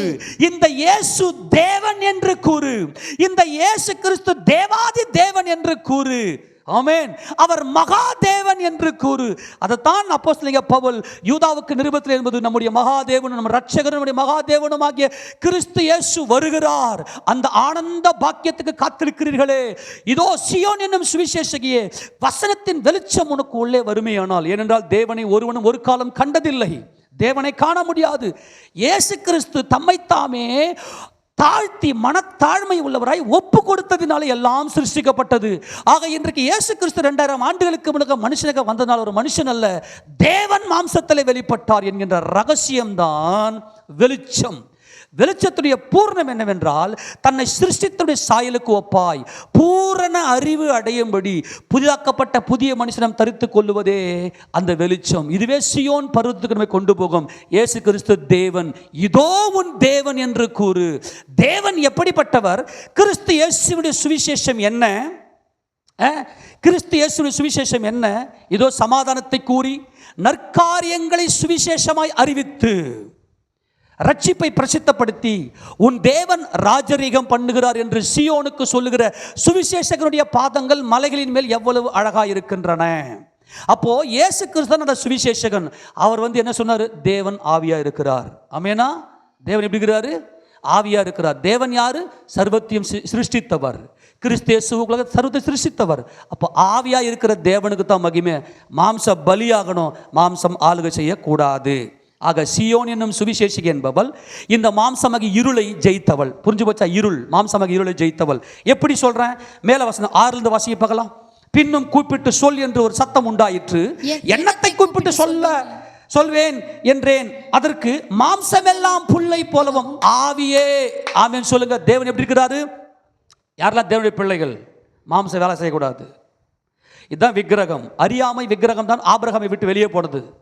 இந்த விக்கிரகம் ஆராதனை, விக்கிரகம் என்பது உண்டாக்கப்பட்டது, கண்ணில் காணக்கூடியது. விக்கிரகம் என்றால் உருவாக்கப்பட்டது, கண்ணில் காணக்கூடியது. தேவன் அதரிசனமானவர், நித்தியமானவர், காணக்கூடாதவர். ஆக மகிமை அவருக்கே என்று என்னுடைய ஆத்மா சொல்ல வேண்டும் என்றால், என் மாம்சத்தை நான் ஜெயித்திருக்க வேண்டும். இவளே சியோன் என்னும் சுவிசேஷகி. அப்போ இந்த சியோன் என்னும் சுவிசேஷகி, எருசலேம் என்னும் சுவிசேஷகி என்னத்தை ஜெயிக்கிறாள்? மாம்சம் எல்லாம் புல்லை போலவும் அதன் மேன்மை எல்லாம் புல்லின் பூவை போலவும் இருக்கிறது. இன்னைக்கு ஆராதனையில் ரூத்தம்மா சூப்பராக இந்த வார்த்தை சொல்லிச்சு. அப்படின்னு கன்ஃபார்ம் பண்ணிக்கினேன், ஆண்டவர் இதை பேச சொல்கிறாருன்னு. ஆமென் சொல்லாமா? நான் என்ன பேச போகிறேன்னு தெரியுது ஆக்சுவலாக. அப்போ ஆண்டவருக்கு நல்லா தெரியுது. பரிசுத்த ஆவியானவர் சொல்கிறாரு, மாம்சம் எல்லாம் புல்லு. யாருடைய மாம்சம்? உன் சகோதரனை ஒரு வினாடி கூட நீ பகைக்க கூடாது. நான் சொல்லணும், இந்த உள்ளான மனுஷன், ஆவி மனுஷன் தான் உண்மையான மனுஷன். இந்த மாம்சம் அழிந்து கொண்டு இருக்குது, வயசாகி போய்க்கினே இருக்குது இல்லையா? மாம்சம் எல்லாம் புல்லை போலவும் அதனுடைய மேன்மையெல்லாம் புல்லின் பூவை போலவும் இருக்கிறது. கர்த்தரின் ஆவி அதன் மேல் ஊதும் போது புல் உலர்ந்து பூ உதிரும். ஜனமே புல், நான் தான் புல். இந்த மாம்சத்தை ஜெயம் கொண்டவள் தான் யாரு? இந்த மாம்சத்தை ஜெயம் கொண்டது யாரு? ஆமென் சொல்லுங்க. யாரு? இவதான் சியோன் என்னும் சுவிசேஷகி. ஒரு ஆமென் சொல்லுவோமா? ஹல்லேலூயா. மாம்சம் எல்லாம் புல்லை போலவும் மனுஷனுடைய அதனுடைய மேன்மை எல்லாம் புல்லின் பூவை போல போயிடும். 8ஆம் வசனம், புல் உலர்ந்து பூ உதிரும். நமது தேவனுடைய வசனமோ வந்துச்சா? வசனம் தான் வெளிச்சம்னு பார்த்தோமா? தேவனுடைய வசனமோ என்றென்றைக்கும் நிலை நிற்கும், என்றென்றைக்கும் நிற்கும் என்பதையே சொல் என்று உரைத்தது. ஹல்லேலூயா. எல்லாரும் ஆமென் சொல்லுவோமா? அப்படியானால் தேவனாகிய கர்த்தர் இந்த சியோன் இதுதான் மலையின் மேல் இருக்கிற பட்டணம். இந்த வசனம் தான் நமக்குள்ள இரக்கத்தை கொடுக்கும். இந்த மாம்சம் தான் நமக்கு சுயம் என்கின்றது அது ஒரு பாதிப்புக்குள்ள கொண்டு போகுது இல்லையா? இந்த மாம்சத்தை ஜெயிக்கணும்னா இயேசு கிறிஸ்து என் ரட்சகர், அவர் எனக்காக சிலுவையில பலியானவர். ஆமென் சொல்லாமா? அவர் எனக்காக சொல்லுங்க, அவர் எனக்காக சிலுவையில பலியானவர் என்கின்ற அந்த உணர்வு நமக்குள் இருந்தால் மட்டும்தான் இரக்கமுடையவர்களாய் நாம் என்ன செய்ய முடியும்? எல்லார் மேலேயும் நம்ம கிருபை பாராட்டணும். இந்த இரக்கம் தான் கிறிஸ்தவ மார்க்கம். அப்போ நீ இரக்கமுள்ள மாறணும்னாக்கா மாம்சத்தை நீ ஜெயிக்கணும். எதை ஜெயிக்கணும்?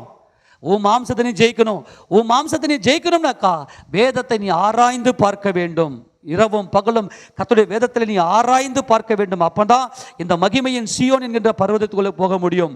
ஆண்டவர் சொல்றாரு தெளிவா, நீங்க சீனாய் மலைக்கிட்ட போகல, மந்தாரமும் மப்பும் பயங்கரமான இடி முழக்கமும் ஒரு பயங்கரமான பூமி எதிர்ச்சியும் அங்கே இருந்தபோது தேவனுடைய மகிமை இறங்குச்சு. அந்த சீனாய் மலையை நீ போய் யாராவது தொட்டால், அது அம்பு எய்யுண்டு, ஏதாவது ஒரு மிருகம் தொட்டால் அவன் கல்லெறிந்து அல்லது அம்பு எய்யுண்டு சாகடிக்க வேண்டும் என்று சொல்லப்பட்ட பயங்கரமான கட்டளை சகிக்க மாட்டாமல் எல்லாரும் பயந்தார்கள். ஆனால் நீங்களோ சீயோன் மலையிடத்திற்கும் 1000-10,000 தேவ தூதரிடத்திற்கும் தேவனுடைய பரிசுத்த நகரமாகிய எருசலேம் இடத்திற்கும் வந்து சேர்ந்தீர்கள் என்று சொல்லுகிறார். ஆமென் சொல்லுங்க. எங்க வந்து சேர்ந்திருக்கிறோம்? இரக்கத்துக்கு வந்து சேர்ந்திருக்கிறோம். நீ மாம்சத்தில் இருந்தா சுயத்தில் இருப்ப, சுயம் இருக்கும். இந்த மாம்சத்தை ஜெயிச்சது இரக்கம் வந்து விடும். இந்த இரக்கமே தேவ மார்க்கம், இந்த இரக்கமே தேவனுடைய மார்க்கம், இந்த இரக்கமே புதிய ஏற்பட்ட சபை, இந்த இரக்கமே கிறிஸ்தவம். மற்றொரு நன்மை செய் தேவ சித்தத்தின்படி. எடுத்து வாசிக்க பார்க்கலாம். நாம் எங்கு வந்து சேர்ந்திருக்கிறோம்? எபிரேயர் நிருபம் 12வது அதிகாரம். எபிரேயர் நிருபம் 12வது அதிகாரத்துல எங்கே வந்து சேர்ந்திருக்கிறீர்கள்? 22வது வசனம் வாசிக்க பார்க்கலாம். நீங்களோ சீயோன் மலையினிடத்திற்கும், ஆமெனா, நீங்கள் உலகத்துக்கு வெளிச்சமாய் இருக்கிறீர்கள், மலையின் மேல் இருக்கிற பட்டணம் அறிந்திருக்க மாட்ட சீயோனே, நீங்களோ சீயோன் மலையினிடத்திற்கும் ஜீவனுள்ள தேவனுடைய நகரமாகிய பரம எருசலேம் இடத்திற்கும் 1000-10,000 தேவ தூதரிடத்திற்கும் பரலோகத்தில் பேர் எதிர்க்கிற முதற் பேரல் சர்வ சங்கமாகிய சபையினிடத்திற்கும் யாவருக்கும் நியாயாதிபதியாக தேவனிடத்திற்கும் பூர்ணராக்கப்பட்ட நீதிமானுடைய ஆவிகளிடத்திற்கும் புது உடன்படிக்கையின் மத்தியஸ்தராகிய இயேசுவிடத்திற்கும் ஆபேல் ரத்தம் பேசினதை பார்க்கிலும் நன்மையானவைகளை பேசுகிற, சொல்லுங்க, நன்மையானவைகள், நற்கிரியைகளை செய்யும்படியாய் நன்மையானவைகளை பேசு ரத்தமாகிய தெளிக்கப்படும் ரத்தத்திற்கு வந்து சேர்ந்தீர்கள். கிறிஸ்து இயேசு ரத்தம் தெளிக்கப்படும் ரத்தம், அது பரிசுத்த ரத்தம். ஏதோ தன்னுடைய பாவத்தினாலே சிந்த ரத்தம் அல்ல, பாவமில்லாத கிருபாதார பலியாகிய, கிருபாதார ஆட்டுக்குட்டியாகிய, கிருபாதார பலியாகிய இயேசு ரத்தம் என் பாவங்களுக்காக தெளிக்கப்பட்ட ரத்தம். ஆமென் சொல்லுவோமா? இந்த வேத வசனத்தினுடைய வெளிச்சம் எனக்குள்ளே இருக்குமே ஆனால் நான் இரக்கமுள்ளவனாக இருந்து என்னுடைய வெளிச்சத்தின் மூலமாய் பரலோகத்தில் இருக்கிற பிதாவை மகிமைப்படுத்த முடிய வாழ்க்கை நான் செய்வேன். ஆமெனா? அப்ப இந்த வெளிச்சம் தான் தேவன் நம்மிடத்தில் கேட்கிறார். இப்போ ஆபிரகாம் தன்னுடைய மகன் குமாரனாகிய ஈசாக்குக்கு மணவாட்டியை கொல்லும்படியாய் எலியாசர் என்கின்ற தம்முடைய வேலைக்காரனை அனுப்புகிறார். இந்த எலியாசர் எப்படிப்பட்டவர்? ஏன் எலியாசர் அனுப்பினார் என்றால், ஆபிரகாமுடைய நம்பிக்கைக்குரிய, ஆபிரகாமுடைய விசுவாசத்தில், ஆபிரகாமுடைய உயிரில் கலந்தவர் தான் இந்த எலியாசர். ஆபிரகாமுடைய அதே விசுவாசத்தில் இந்த எலியாசர் பூரணப்பட்டிருக்கிறார். இப்போது என்னுடைய குமாரனுக்கு என்னுடைய இனத்தாரில் ஒருத்தர் போயிட்டு பெண் கொண்டு வரும்படியாய் நான் அனுப்புகிறேன் என்று சொல்லி எலியாசர் அனுப்பும்போது, எலியாசர் 10 ஒட்டகங்களோடு கூட ஒரு பெரிய நல்ல உச்சிதங்களை கொண்டு போகிறார். ஏனென்றால் மணவாட்டி என்பவள் எப்படிப்பட்டவள்? இரக்கமுள்ளவள். ஏனென்றால் ஆபிரகாம் இரக்கமுள்ளவர். இந்த எலியாசர் என் எஜமானாகிய என் ஆண்டவன் இரக்கமுள்ளவர். ஏனென்றால் அவர் சோதோம் கொமோரா பட்டணத்தை அழிக்கும் போது, ஆண்டவரே 50 நீதிமான்கள் இருந்தால் அழிப்பீரோ, 45 நீதிமான்கள் அழிப்பீரோ, 40 நீதிமான்கள் இருந்தால் அந்த பட்டணத்தை முழுவதும் அழிப்பீரோ, 30, 20, 10, 5 அப்படி வந்து நின்று தம்முடைய ஜனங்களுக்காக பரிந்து பேசுகிற, தம்முடைய ஜனங்களுடைய அழிவை காணாமல் இரக்கத்தை சிநேகிக்கிற, இரக்கமும் மனதுருக்கமும் அன்பும் நீதியும் உள்ள ஒரு நீதிமான், ஒரு இரக்கமுள்ள தகப்பன் தான் இந்த ஆபிரகாம். எல்லாரும் ஆமென் சொல்லுவோமா? இந்த ஆபிரகாமுடைய மகனுக்கு பெண் கொள்ள வேண்டுமே ஆனால் அவள் இரக்கமுள்ளவளாக இருக்க வேண்டும். நல்லா கவனித்துக் கொள்ளுங்க. எலியாசர் கிட்ட நல்ல பணம் இருந்துச்சு. ரெபேக்கா தண்ணியை கொடுத்ததும் அவர் என்ன பண்ணார்னா, காதனியும் கைக்கு வளையத்தை எடுத்து கொடுத்தார். வளையல் எடுத்து கொடுத்த பொற்காதனியும் பொன் வளையத்தையும் அவர் நினைச்சிருந்தாருனா, அங்கே தண்ணி முள்ள வருகிற கன்னி பெண்களை பார்த்து, நான் உங்களுக்கு பணம் தரேன், எனக்கு தண்ணி குடி, என் ஒட்டகத்தை தண்ணி கொடுன்னா கண்டிப்பாக வார்த்திருப்பாங்க. ஆமேனா? முடியுமா? முடியாதா? அவர் எப்படிப்பட்டவர? இரக்கத்தை தேடி வருகிறார். மணவாட்டி எப்படிப்பட்டவளாக இருக்க வேண்டும்? இரக்கம் உள்ளவளாக இருக்க வேண்டும். அவள் ஜீவ தண்ணீரால் நிறைந்திருக்க வேண்டும். ஜீவ தண்ணீராகிய வசனத்தினுடைய வெளிச்சம் அவளுக்குள்ள இருந்திருக்க வேண்டும். அந்த ஊற்று சுரந்து கொண்டே இருக்க வேண்டும். அவள் உள்ளத்திலே இரக்கம் ஊற்றெடுத்து மனதுருக்கமாக பொங்கி அன்பாக வழிந்தோடி நீதியாக தாகம் இருக்க வேண்டும். அப்படிப்பட்ட இரக்கம் அவளுக்குள்ள இருக்க வேண்டும். ஆமென். இரக்கம், மனதுருக்கம், அன்பு, நீதி. எல்லாரும் ஆமென் சொல்லுவோமா? இதுதான் மணவாட்டி. இந்த 4 குணாதிசயம் அவருடைய இருதயத்துக்குள்ளே பூர்ணமாய் ஊற்றெடுக்க வேண்டும் என்பதற்காக அவர் என்ன பண்றாருன்னா ஒரு டெஸ்ட் வைக்கிறாரு. நான் கேட்பேன், தண்ணியே, இப்போ நான் ஒரு பரதேசி, நான் ஒரு அந்நியன், நான் ஒரு திக்கற்றவன், நான் ஒரு விதவை, எனக்கென்று இப்போ தாகம் இருக்க யாருமே இல்லை. என்னுடைய நிலையை புரிந்து கொண்டு என் மேல் இரக்கம் வைக்கிறவளே மணவாட்டி. ஆமென் சொல்லுங்க பார்க்கலாம். அப்போ இவர் என்ன பண்ண டெஸ்ட் பண்றாரு. ஆண்டவரே, நீர் தெரிந்து கொண்ட மணவாட்டி எப்படிப்பட்ட இருக்க வேண்டும்? இரக்கம், மனதுருக்கம், அன்பு, நீதி உள்ளவளாக, இரக்கத்தின் ஊற்றெடுத்து மனதுருக்கமாக பொங்கி அன்பினால வழிந்தோடி நீதியாய் தாகம் இருக்கக்கூடிய ஒருத்தி எனக்கு வேண்டும். ஆமென் சொல்லுவோமா? அவளே என் எஜமானுடைய குமாரனுக்கு நியமித்த மணவாட்டி என்பதை ஊர்ஜிதப்படுத்திக் கொண்டு கர்த்தர் சமூகத்தில் இருக்கிறார். அவர் ஓடுகிறார். இப்போது காட்சிக்கு வருகிறார் மணவாட்டி. மணவாட்டி என்ன செய்கிறாள்? அவள் ஒரு பாத்திரத்தை தன் தோள் மேல் சுமந்து கொண்டு அவள் இரக்கத்தின் பாத்திரமாக, மணவாட்டியின் பாத்திரமாக, மனதுருக்கத்தின் பாத்திரமாக, அன்பின் பாத்திரமாக, நீதி உள்ள பாத்திரமாக ரெபெக்காள் குடத்தை வைத்துக் கொண்டு காட்சிக்கு வருகிறாள். ஆமென் சொல்லுவோமா? அவள் தண்ணீரை மொண்டு வரும்போது, நல்ல கவனிங்க, எலியாசர் எந்த ஸ்பாட்ல போறாருன்னா, அவள் தண்ணீரை மொண்டு வரும்போது, மா தாகத்துக்கு தண்ணீர் தாரும் என்று கேட்கிறார். நல்ல கவனிங்க, ஒட்டகத்துக்கு கேட்கவே இல்லை. எனக்கு தாகமா இருக்குதுமா, தண்ணி குடுமா, தூர தேசத்துல வருகிறேன். ரெபெக்காள் பார்க்கிறாள். இவர் யாரு எதுன்னு எனக்கு தெரியாது. ஆனால் ஒரு மனுஷன், தேவசாயில படைக்கப்பட்ட ஒரு மனுஷன். குடியும் என் ஆண்டவனே, உன் ஒட்டகங்களுக்கு நான் வார்ப்பேன். கையை தட்டி ஹல்லேலூயா. இந்த இரக்கம், இந்த நற்கிரியை இவளே மணவாட்டி. ஆமென் சொல்லுவோமா? இவ யாரு, என்ன ஏது, எந்த டெஸ்டும் பண்ணல. மாம்சத்தின்படி பெத்துவேலுடைய குமாரத்தை நான் போய் பெண் கொல்ல போகிறேன் என்றெல்லாம் இவர் போயிட்டு, இந்த ஊர்ல யாருப்பா பெத்துவேலு, ஒரு பெண்ணை கொல்ல வந்தேன், ஏமா நீ எப்படிமான்னு சொல்லிட்டு மாம்சத்தின்படி பார்த்துட்டு போய் டெஸ்ட் பண்ணல. என் தேவன் இரக்கம் உள்ளவர், என் பிதா இரக்கம் உள்ளவர். தம்முடைய சொந்த குமாரனையே இந்த உலகத்துக்காக ஒப்பு கொடுத்தவர். என் இயேசுராஜன் சர்வத்தையும் ஆளுகை செய்கிற ராஜாதி ராஜாவாக என் இயேசு கிறிஸ்து இரக்கம் உள்ளவர். தம்மை தாமே சிலுவையில் பலியாக ஒப்பு கொடுத்தவர். அப்படியானால் என் எஜமானாகிய ஆபிரகாம் இரக்கம் உள்ளவர். அவர் பிதாவாகிய தேவனுக்கு ஒப்பனை. எலியாசர் பரிசுத்த ஆவிக்கு ஒப்பனை. ஈசாக்கு குமாரனாகிய இயேசு கிறிஸ்துக்கு ஒப்பனை. ரெபெக்காள் மணவாட்டி சபைக்கு ஒப்பனை. என் குமாரனாகிய ஈசாக்கு, குமாரனாகிய ஈசாக்கு எப்படிப்பட்டவர்? தம்மை தாமே பலிபீடத்துல பிதாவின் சித்தத்துக்கு ஒப்பு கொடுத்தவர். தம்மை தாமே பிதாவின் சித்தத்துக்கு ஒப்பு கொடுத்தவர். பலிபீடத்துல கையை கால கட்டப்பட்டு ஒப்பு கொடுக்கப்பட்டவர் தான் ஈசாக்கு. அப்படியானால் என்னுடைய அவருடைய மணவாட்டிய ரெபெக்காள் எப்படிப்பட்டவளாக இருக்க வேண்டும்? அவள் வெளிச்சம் கொடுக்கக்கூடியவளாக, ஒரு மனிதனுக்கு வெளிச்சம் கொடுக்கக்கூடியவளாக, நற்கிரியை செய்யக்கூடியவளாக. ஆமென் சொல்லுவோமா? அவளே என் எஜமானுடைய மணவாட்டி என்பதை அவர் ஊர்ஜிதப்படுத்துகிறார். அதே போல ரெபெக்கா வராங்க. குடியும் என் ஆண்டவனே, உடைய ஒட்டகங்களுக்கும் வார்ப்பேன். சும்மா சாதாரண விஷயமா? ஒட்டகங்களுக்கு வார்க்கிறது என்பது சாதாரண விஷயமா? ஒரு ஒட்டகம் சுமார் 200 லிட்டர் தண்ணி குடிக்கும். 10 ஒட்டகம் கூட வந்த வேலைக்காரங்க. அப்போ ஏறக்குறைய 2000 லிட்டர் தண்ணி. 2000 லிட்டர் அந்த குடத்துல ஒரு வேளை ஒரு 20 லிட்டர் தண்ணி பிடிக்குமா?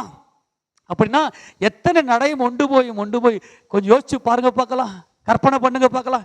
ஏறக்குறைய ஒட்டகத்துக்கு மட்டுமே 2000 லிட்டர் தண்ணி.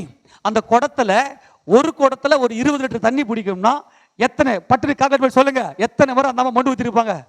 சும்மா தோராயமா சொல்லுங்க. 2000 அப்படியே கீழே போட்டு 20 அப்படியே டிவைட் பண்ணுங்க. ஒரு ஜீரோக்கு ஒரு ஜீரோ அடிச்சிச்சு. இப்போ ஏறக்குறைய 200 முறை.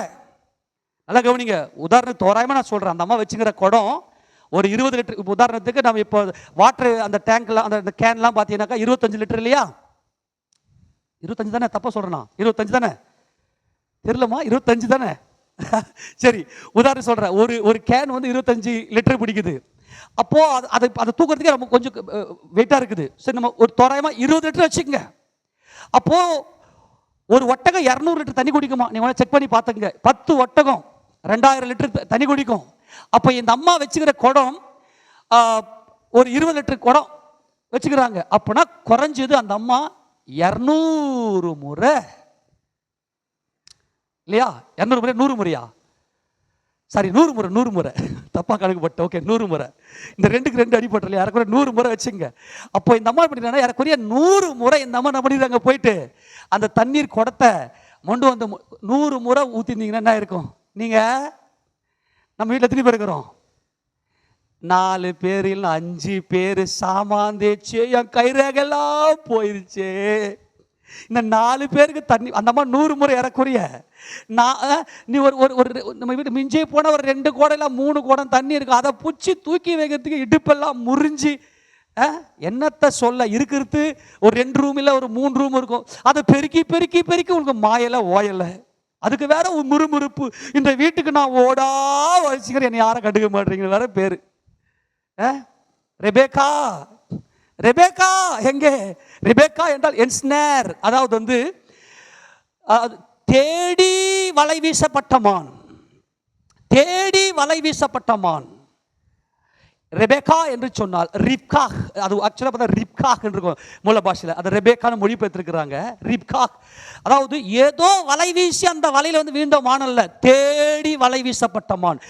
தேடி இரக்கமுள்ளவளை தேடி தேடி வலை வீசப்பட்ட மான் என்று அர்த்தம். என்ஸ்னர் அப்படின்னாக்கா தேடி வலை வீசப்பட்ட மான். இந்த மான் தான் எனக்கு வேணும். ஏதோ ஒரு வலையை வீசுறேன், அந்த வலையில் ஒரு மான் சிக்கட்டும், அப்படி அல்ல. இந்த மான் தான் எனக்கு வேண்டும். ஆமேன். இந்த மான் அந்த மானுக்கு சொந்தமாகட்டும். ஆமேனா? அப்படித்தானே? அப்ப இவர் என்ன பண்றாரு? தேடி போய் வலை வீசுறாரு. இரக்கம் உள்ளவள் எங்கே? எங்கே இரக்கம் உள்ளவள்? எங்கே இரக்கம் உள்ளவள்? எங்கே இரக்கம் உள்ளவள்?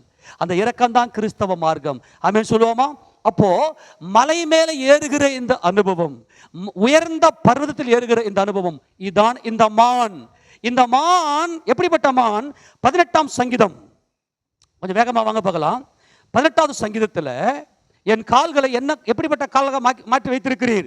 வாசிக்க பார்க்கலாம். 33 வாசிக்க பார்க்கலாம். 18:33. அவர் என் கால்களை மான்களுடைய கால்களை போலாக்கி என்னுடைய உயர் ஸ்தலங்களில், என்னுடைய உயர் நல்ல கவனிங்க, உயர் தலங்களில் என்னை நிறுத்துகிறார். என்னுடைய இந்த உயர் தலம் என்பது சியோன் பர்வதம், எருசலேமின் பட்டணம் சியோன் பர்வதம். ஏனென்றால் இவள் மான். நல்ல கவனிங்க, மான் என்ன பண்ணும்? உயர்ந்த பர்வதத்தில் ஏறுகிற வரையாடு. அந்த மான், அந்த வரையாடு, அந்த மான் அது என்ன பண்ணும்? பயங்கர பெரிய பெரிய பர்வதத்தில் ஏறும். அதாவது பர்வதத்தில் ஏறுகிற இந்த அனுபவம் என்பது தேவனுடைய வழி. ஏனென்றால் இப்போ நமக்கு 8 திக்கு இருக்கிறது, 360 டிகிரி இருக்கிறது. எந்த பாதையில திரும்பி போகலாம், அது தேவனுடைய பாதை அல்ல. ஆனால் மான் தேவனை நோக்கி மேலே உன்னதத்தை நோக்கி ஏறுகிற அனுபவம். இதுதான் மணவாட்டியின் அனுபவம். மணவாட்டி என்பவள் உன்னதத்துக்கு ஏறுகிறவள். என்னுடைய கால்கள் மான் கால்கள். மான் கால்கள் நமக்கு வர வேண்டுமே, ஆனால் நமக்கு என்ன தேவை? பட்டுன்னு சொல்லிட்டீங்கன்னா என்ன பிரைஸ் கொடுப்பேன்? எதுவுமே இல்லையே, பட்டுன்னு சொல்லுங்க. மான் இந்த பிரசங்கத்தை கேட்கல சொல்லுங்கம்மா. ஆண்டவரே ஆண்டவரே, மான் கால்கள் நமக்கு வேண்டுமே, ஆனால் நமக்கு என்ன தேவை? நமக்கு என்ன இருந்தா மான் கால்கள் நமக்கு இருக்கும்? சொல்லுங்க பட்டனே, என்ன இருக்கும்? கழுகின் பெலனும் சிங்க பலமும். பார்த்தவே ஞாபகம் இல்லையா? கழுகின் பெலனும் சிங்க பலமும் இருந்தால்தான் மான்கால்கள் நமக்கு உண்டு. மான்கால்களை பெற்றுக்கொண்டு மலை மேல் ஏறுவோம். ஏன்னா மலை மேல் ஏறுவது என்பது உன்னத ஜீவியம். மான்கால்கள், இந்த மான் தான் ரெபேக்கா, மணவாட்டியாகிய மான். இந்த மான் எப்படிப்பட்டது? உயர்ந்த தலங்களிலே, உயர் தலங்களிலே நடக்க செய்கிறது. என்ன அவருடைய வேகம் பயங்கரம், கலைமானை போல வேகம். யாரு? ஆசகேல். ஆசகேல் தானே? 2 சாமுவேல் புத்தகம் 2:18 வாசிங்க. 2 சாமுவேல் 2:18. அங்கே செருவியின் குமாரனாகிய வாசி அங்கே செருயாவின் குமாரனாகிய யோவாபும் அபிசாயும் ஆசகேலும் இருந்தார்கள். ஆசகேல் வெளியில் இருக்கிற கலைமான்களின் ஒன்றை போல வேகமாய் ஓடுகிற வேகம். இந்த மான் எப்படிப்பட்டதுங்க? மலை மேல வேகமாய். சியோன் பர்வதம். நீங்கள் உலகத்துக்கு வெளிச்சமாக இருக்கிறீர்கள். மலையின் மேல் இருக்கிற பட்டணம் மறைந்திருக்க மாட்டாது. இந்த மலையின் மேல் இருக்கிற இந்த ஒரு அனுபவம், இந்த மான், அவள்தான் ரெபேக்கா, அதான் மணவாட்டி. அந்த மணவாட்டி இரக்கமுள்ளவள். இரக்கமே கிறிஸ்தவம். இந்த இரக்கம் தான் வருகைக்கு போகும். ஆமெனா. ஒவ்வொரு இரக்கத்தையா பார்த்தோம். அந்த அம்மா தண்ணீரை கொடுத்தார்கள். யூதா சொல்றாரு, இரக்கம் பாராட்டி உபதேசத்தை கொடுங்கப்பா, அவங்களை அக்கிலிருந்து மீட்டுக் கொள்ளுங்கப்பா, உபதேசத்தை கொடுத்து அவர்களை மீட்டுக் கொள்ளுங்க, அவளை சபையில சேர்த்துக் கொள்ளுங்க, வாரி இறைங்க. இந்த இரக்கம் ஜீவ தண்ணீரை இறைத்தால், ரெபேக்கா மணவாட்டி தண்ணீரை இறைத்தால் அவளுக்குள்ள ஊற்று பொங்கினது. அந்த வெளிச்சம் ஜீவ தண்ணீர், அது உயர்ந்த பர்வதம். ஆமெனா. ஆபகுக் தீர்க்கதரிசியின் புத்தகம் 3:19 வாசிக்கும் போது இந்த மான் என்ன செய்கிறது? ஆபகுக் தீர்க்கதரிசியின் புத்தகம் 3:19 வாசித்து முடிக்கலாம், கொஞ்சம் வேகமா வாங்க. ஆபகுக் 3:19 ஆண்டவராகிய கர்த்தர் என் பெலன், அவர் என் கால்களை மான் கால்களை போல் ஆக்கி உயரமான ஸ்தலங்களில் என்னை நடக்க பண்ணுவார். இந்த உயரமான ஸ்தலம் சீயோன் பர்வதம். கர்த்தராகிய இயேசு கிறிஸ்து என் பெலன். அவர்தான் கழுகை போல பெலனும் சிங்கத்தை போல பலமும். நீதிமான் சிங்கத்தை போல தைரியம் உடையவன். கழுகு கூர்ந்த பார்வை, விசுவாசத்தின் உன்னத ஜீவியமும், கழுகினுடைய பலம் தன்னுடைய கெபியை அதனுடைய ஆகாரத்தினால நிரப்புகிற அந்த பலம். அதெல்லாம் பார்த்தமே ஞாபகம்தா?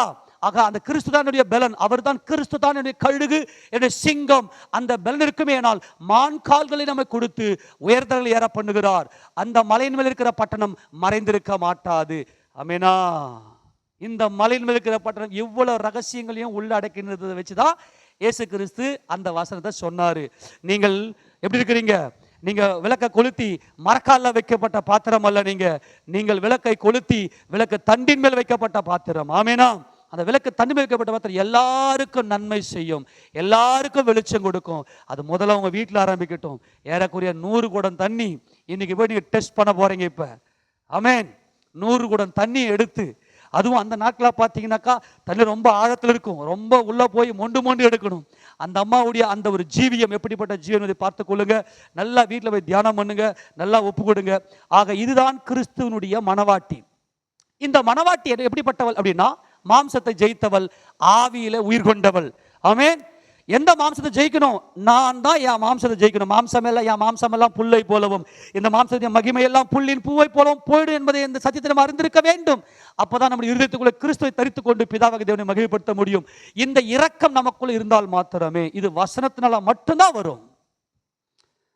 இந்த வசனம் மட்டும் வசனத்தை நல்லா தியானம் பண்ணி உள்ள உட்கிரகிக்கணும். வசனத்தை அப்படியே ஆமோதிக்கணும், அங்கீகரிக்க வேண்டும், அதை அப்படியே ஒத்துக்கணும். ஏன் இதுக்கெல்லாம் கேள்வி கேட்கக்கூடாது? புரியலையா? ஆண்டவர்கிட்ட போய் கேட்கணும், எனக்கு சொல்லிக் கொடுங்க ஆண்டவரேன்னு சொல்லி. அப்போ இருக்கிற இரக்கத்திலேயே ஒரு மாபெரும் இரக்கம். இந்த வசனத்தை வெளிச்சத்தை வாரி இறைக்கணும். உன் குடும்பத்துக்கு நீ விளக்கு, நீ குடும்ப விளக்கு. நம்ம தமிழ் கலாச்சாரத்தை ஸ்தோத்திரம். நிறைய விஷயங்களை பைபிள் இருந்து நிறைய வேர்ட்லாம் அப்படி யூஸ் பண்ணுவாங்க. நீமா குடும்ப விளக்கே, இந்த குடும்பத்தை அணைச்சிடாதாமா, என்ன பண்ண நற்கிரியை செய்யுமா, அடிக்கடி சொல்லி ஞாபகம் இருக்குதா? ஒரு பெண் தான் ஒரு குடும்பத்துடைய வாசல். அந்த குடும்பத்தில் நன்மையை அனுபவிப்பதும், சமாதானத்தை அனுபவிப்பதும், அல்லது தீமையை அனுபவிப்பதும், குடும்பத்தை நடுத்தருக்கு கொண்டு வருவதும் அந்த பொம்பளை கையில் தான் இருக்குது. அந்த பொம்பளை நிறைய கற்றுக்கணும். அதுதான் மணவாட்டி சபை. இப்போ பெண் என்று சொல்லுவது மணவாட்டியை போல, மணவாட்டிக்கு ஒப்பனையாக சொல்லப்படுவது. ஆக தேவன் நமக்கு என்ன செய்யறாருனாக்கா, நமக்கு மான்கால்களை போலாக்கி நம்மை உயர்ந்த ஸ்தலங்களிலே சியோன் பர்வதத்தில் நம்ம ஏறி இருக்க பண்ணுகிறார். இந்த பட்டணம் தான் அப்போஸ்தலனாகிய யோவான் ஒரு உயர்ந்த பர்வதங்களை கொண்டு போயிட்டு பரலோகத்தின் தேவனிடத்தில் இருந்து அந்த பரம எருசலேம், அந்த எருசலேம் பட்டணம், அந்த பட்டணம் இறங்கி வருவதை தேவன் நமக்கு காண்பித்தார். கடைசியாக ஒரு சம்பவத்தை மாத்த சொல்லிட்டு நம்ம முடிக்க போகிறோம். இந்த சம்பவத்தையும் சேர்த்து நம்ம ரொம்ப முக்கியமானது. கர்த்தராகிய இயேசு கிறிஸ்து தம்முடைய மந்தையாகிய ஆடுகளுக்காக தம்முடைய ஜீவனையே கொடுத்தவர். அவரே இரக்கமுள்ளவர், தம்முடைய மந்தைக்காக ஜீவனை கொடுத்தவர். இந்த மந்தையுடைய நோக்கம் என்ன நோக்கம்னா, இந்த மந்தையை கொண்டு போய் மலை மேல நிற்க வைக்கணும். இந்த வரையாடுகளை, இந்த ஆடுகளை மலையின் மேல கொண்டு போய் வைக்கணும். ஒரு மேய்ப்பனுக்கு 100 ஆடுகள் இருக்க, ஒரு ஆடு காணாமல் போனால் மீதி இருக்கிற 99 ஆடை எங்க விட்டு போறாரு? மலையின் மேல விட்டுட்டு போறாரு. மலையின் மேல விட்டுட்டு போறாருனால் என் பிதாவாகிய தேவனை துதிக்கிற துதி. ஆமெனா. கர்த்தராகிய இயேசு கிறிஸ்துவின் மூலமாய் இரக்கமுள்ள பிதாவின் இரக்கத்தை துதிக்கிற துதி நமக்குள்ளே உண்டாயிருக்க வேண்டும். அவர்கள் இரக்கமுள்ளவர்களாக இருக்கிறார்கள் என்று தேவன் சொல்லுகிறார். கர்த்தராகிய இயேசு சொல்றாரு. லூக்கா சுவிசேஷத்துல வனாந்தரத்தில் அப்படின்னு இருக்கும், மத்தேயு சுவிசேஷத்துல மலை மேல இருக்கும். அப்ப வனாந்தரத்தில் விட்டாரா, மலையின் மேல் விட்டாரா? வனாந்தரத்தில் உள்ள மலையின் மேல். வனாந்தரம் எதை குறிக்கிறது? வனாந்தரம் பரீட்சையை குறிக்கிறது.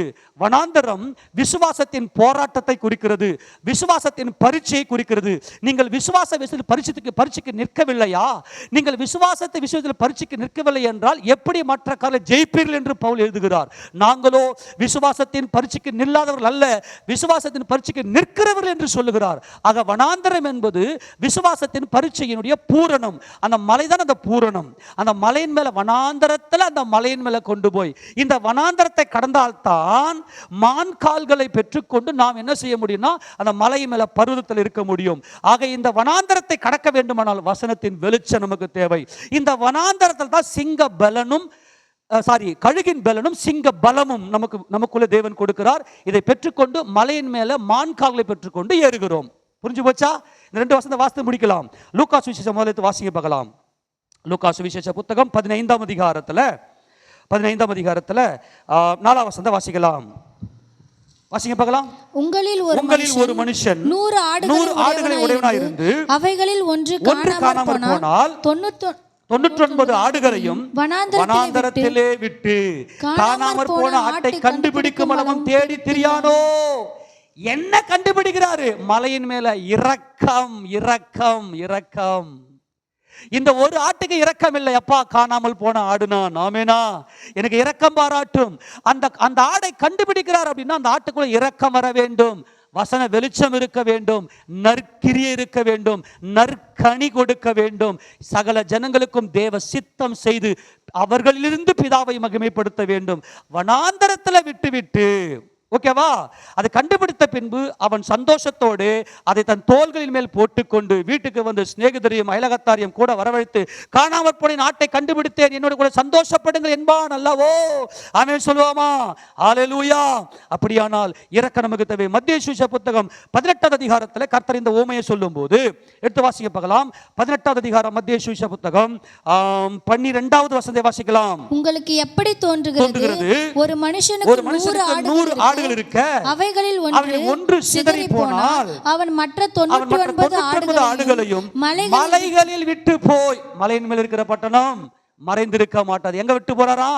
மலைகளில் விட்டு போய் சிதறி போனதை தேடாமல் இருப்பானோ அவன் அதை கண்டுபிடித்தால் சிதறி போகாத 99 ஆடுகளை குறித்து சந்தோஷப்படுவதை பார்க்கலாம், அதை குறித்து அதிகமாக சந்தோஷப்படுவான் என்று மெய்யாக உங்களுக்கு சொல்லுகிறேன். எல்லாரும் சொல்லுவோமா?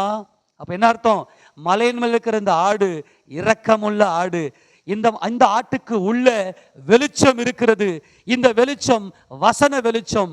இந்த வசனத்தினுடைய வெளிச்சம், வசனத்தினுடைய பூர்ணத்துல பிதாவாகிய தேவனுடைய இரக்கத்தை உணர்ந்து, கர்த்தராகிய இயேசு இரக்கத்தை உணர்ந்து அந்த வசனத்தை விசுவாசிக்கிறபடியினாலே, அந்த வசனத்தை பூர்ணப்படுகிறபடியினாலே தன்னுடைய இதயத்துக்குள்ள அந்த இரக்கம் வந்து எல்லாருக்கும் நற்கிரியை செய்கிற இந்த ஒரு ஆடு மறைந்திருக்காத பட்டணம். ஆமேனா? எல்லாருக்கும் வெளிச்சம் கொடுக்கும். எல்லாரும் இந்த பட்டணத்தை பார்ப்பாங்க. இதுவே எருசலேம் சீயோன் என்கிற மகிமையின் பட்டணம். ஆமேனா? எல்லா வெளிச்சத்திலையும் முதன்மையான வெளிச்சம். எப்போது உனக்குள்ள இரக்கம் இருக்குதுன்னு காட்ட முடியும்னா உனக்குள்ள வசனத்தின் வெளிச்சத்தை எல்லாருக்கும் காட்டுவேன். உன் குடும்பத்தாருக்கு நீ காட்டணும்.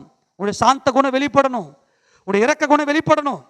எந்த ஒரு கைமாறும் கருதாமல், நான் என்ன உனக்கு கஷ்டப்பட்டு போனேன்னு நான் இருக்கிறேன்னா அப்படிலாம் சொல்லாம, என் கர்த்தர் கொடுத்த உறவு, உங்களுக்காகத்தான் என்னை கொடுத்திருக்கிறார், நான் உங்களுக்காகத்தான் நான் வாழ்றேன், என் கர்த்தர் கொடுத்த உறவுன்னு சொல்லி முதல்ல உங்கள் வீட்டில் இரக்கத்தை ஆரம்பிங்க, சபையில் ஆரம்பிங்க, சபையில் அதை தொடர்ச்சியாக கண்டினியூ பண்ணுங்க.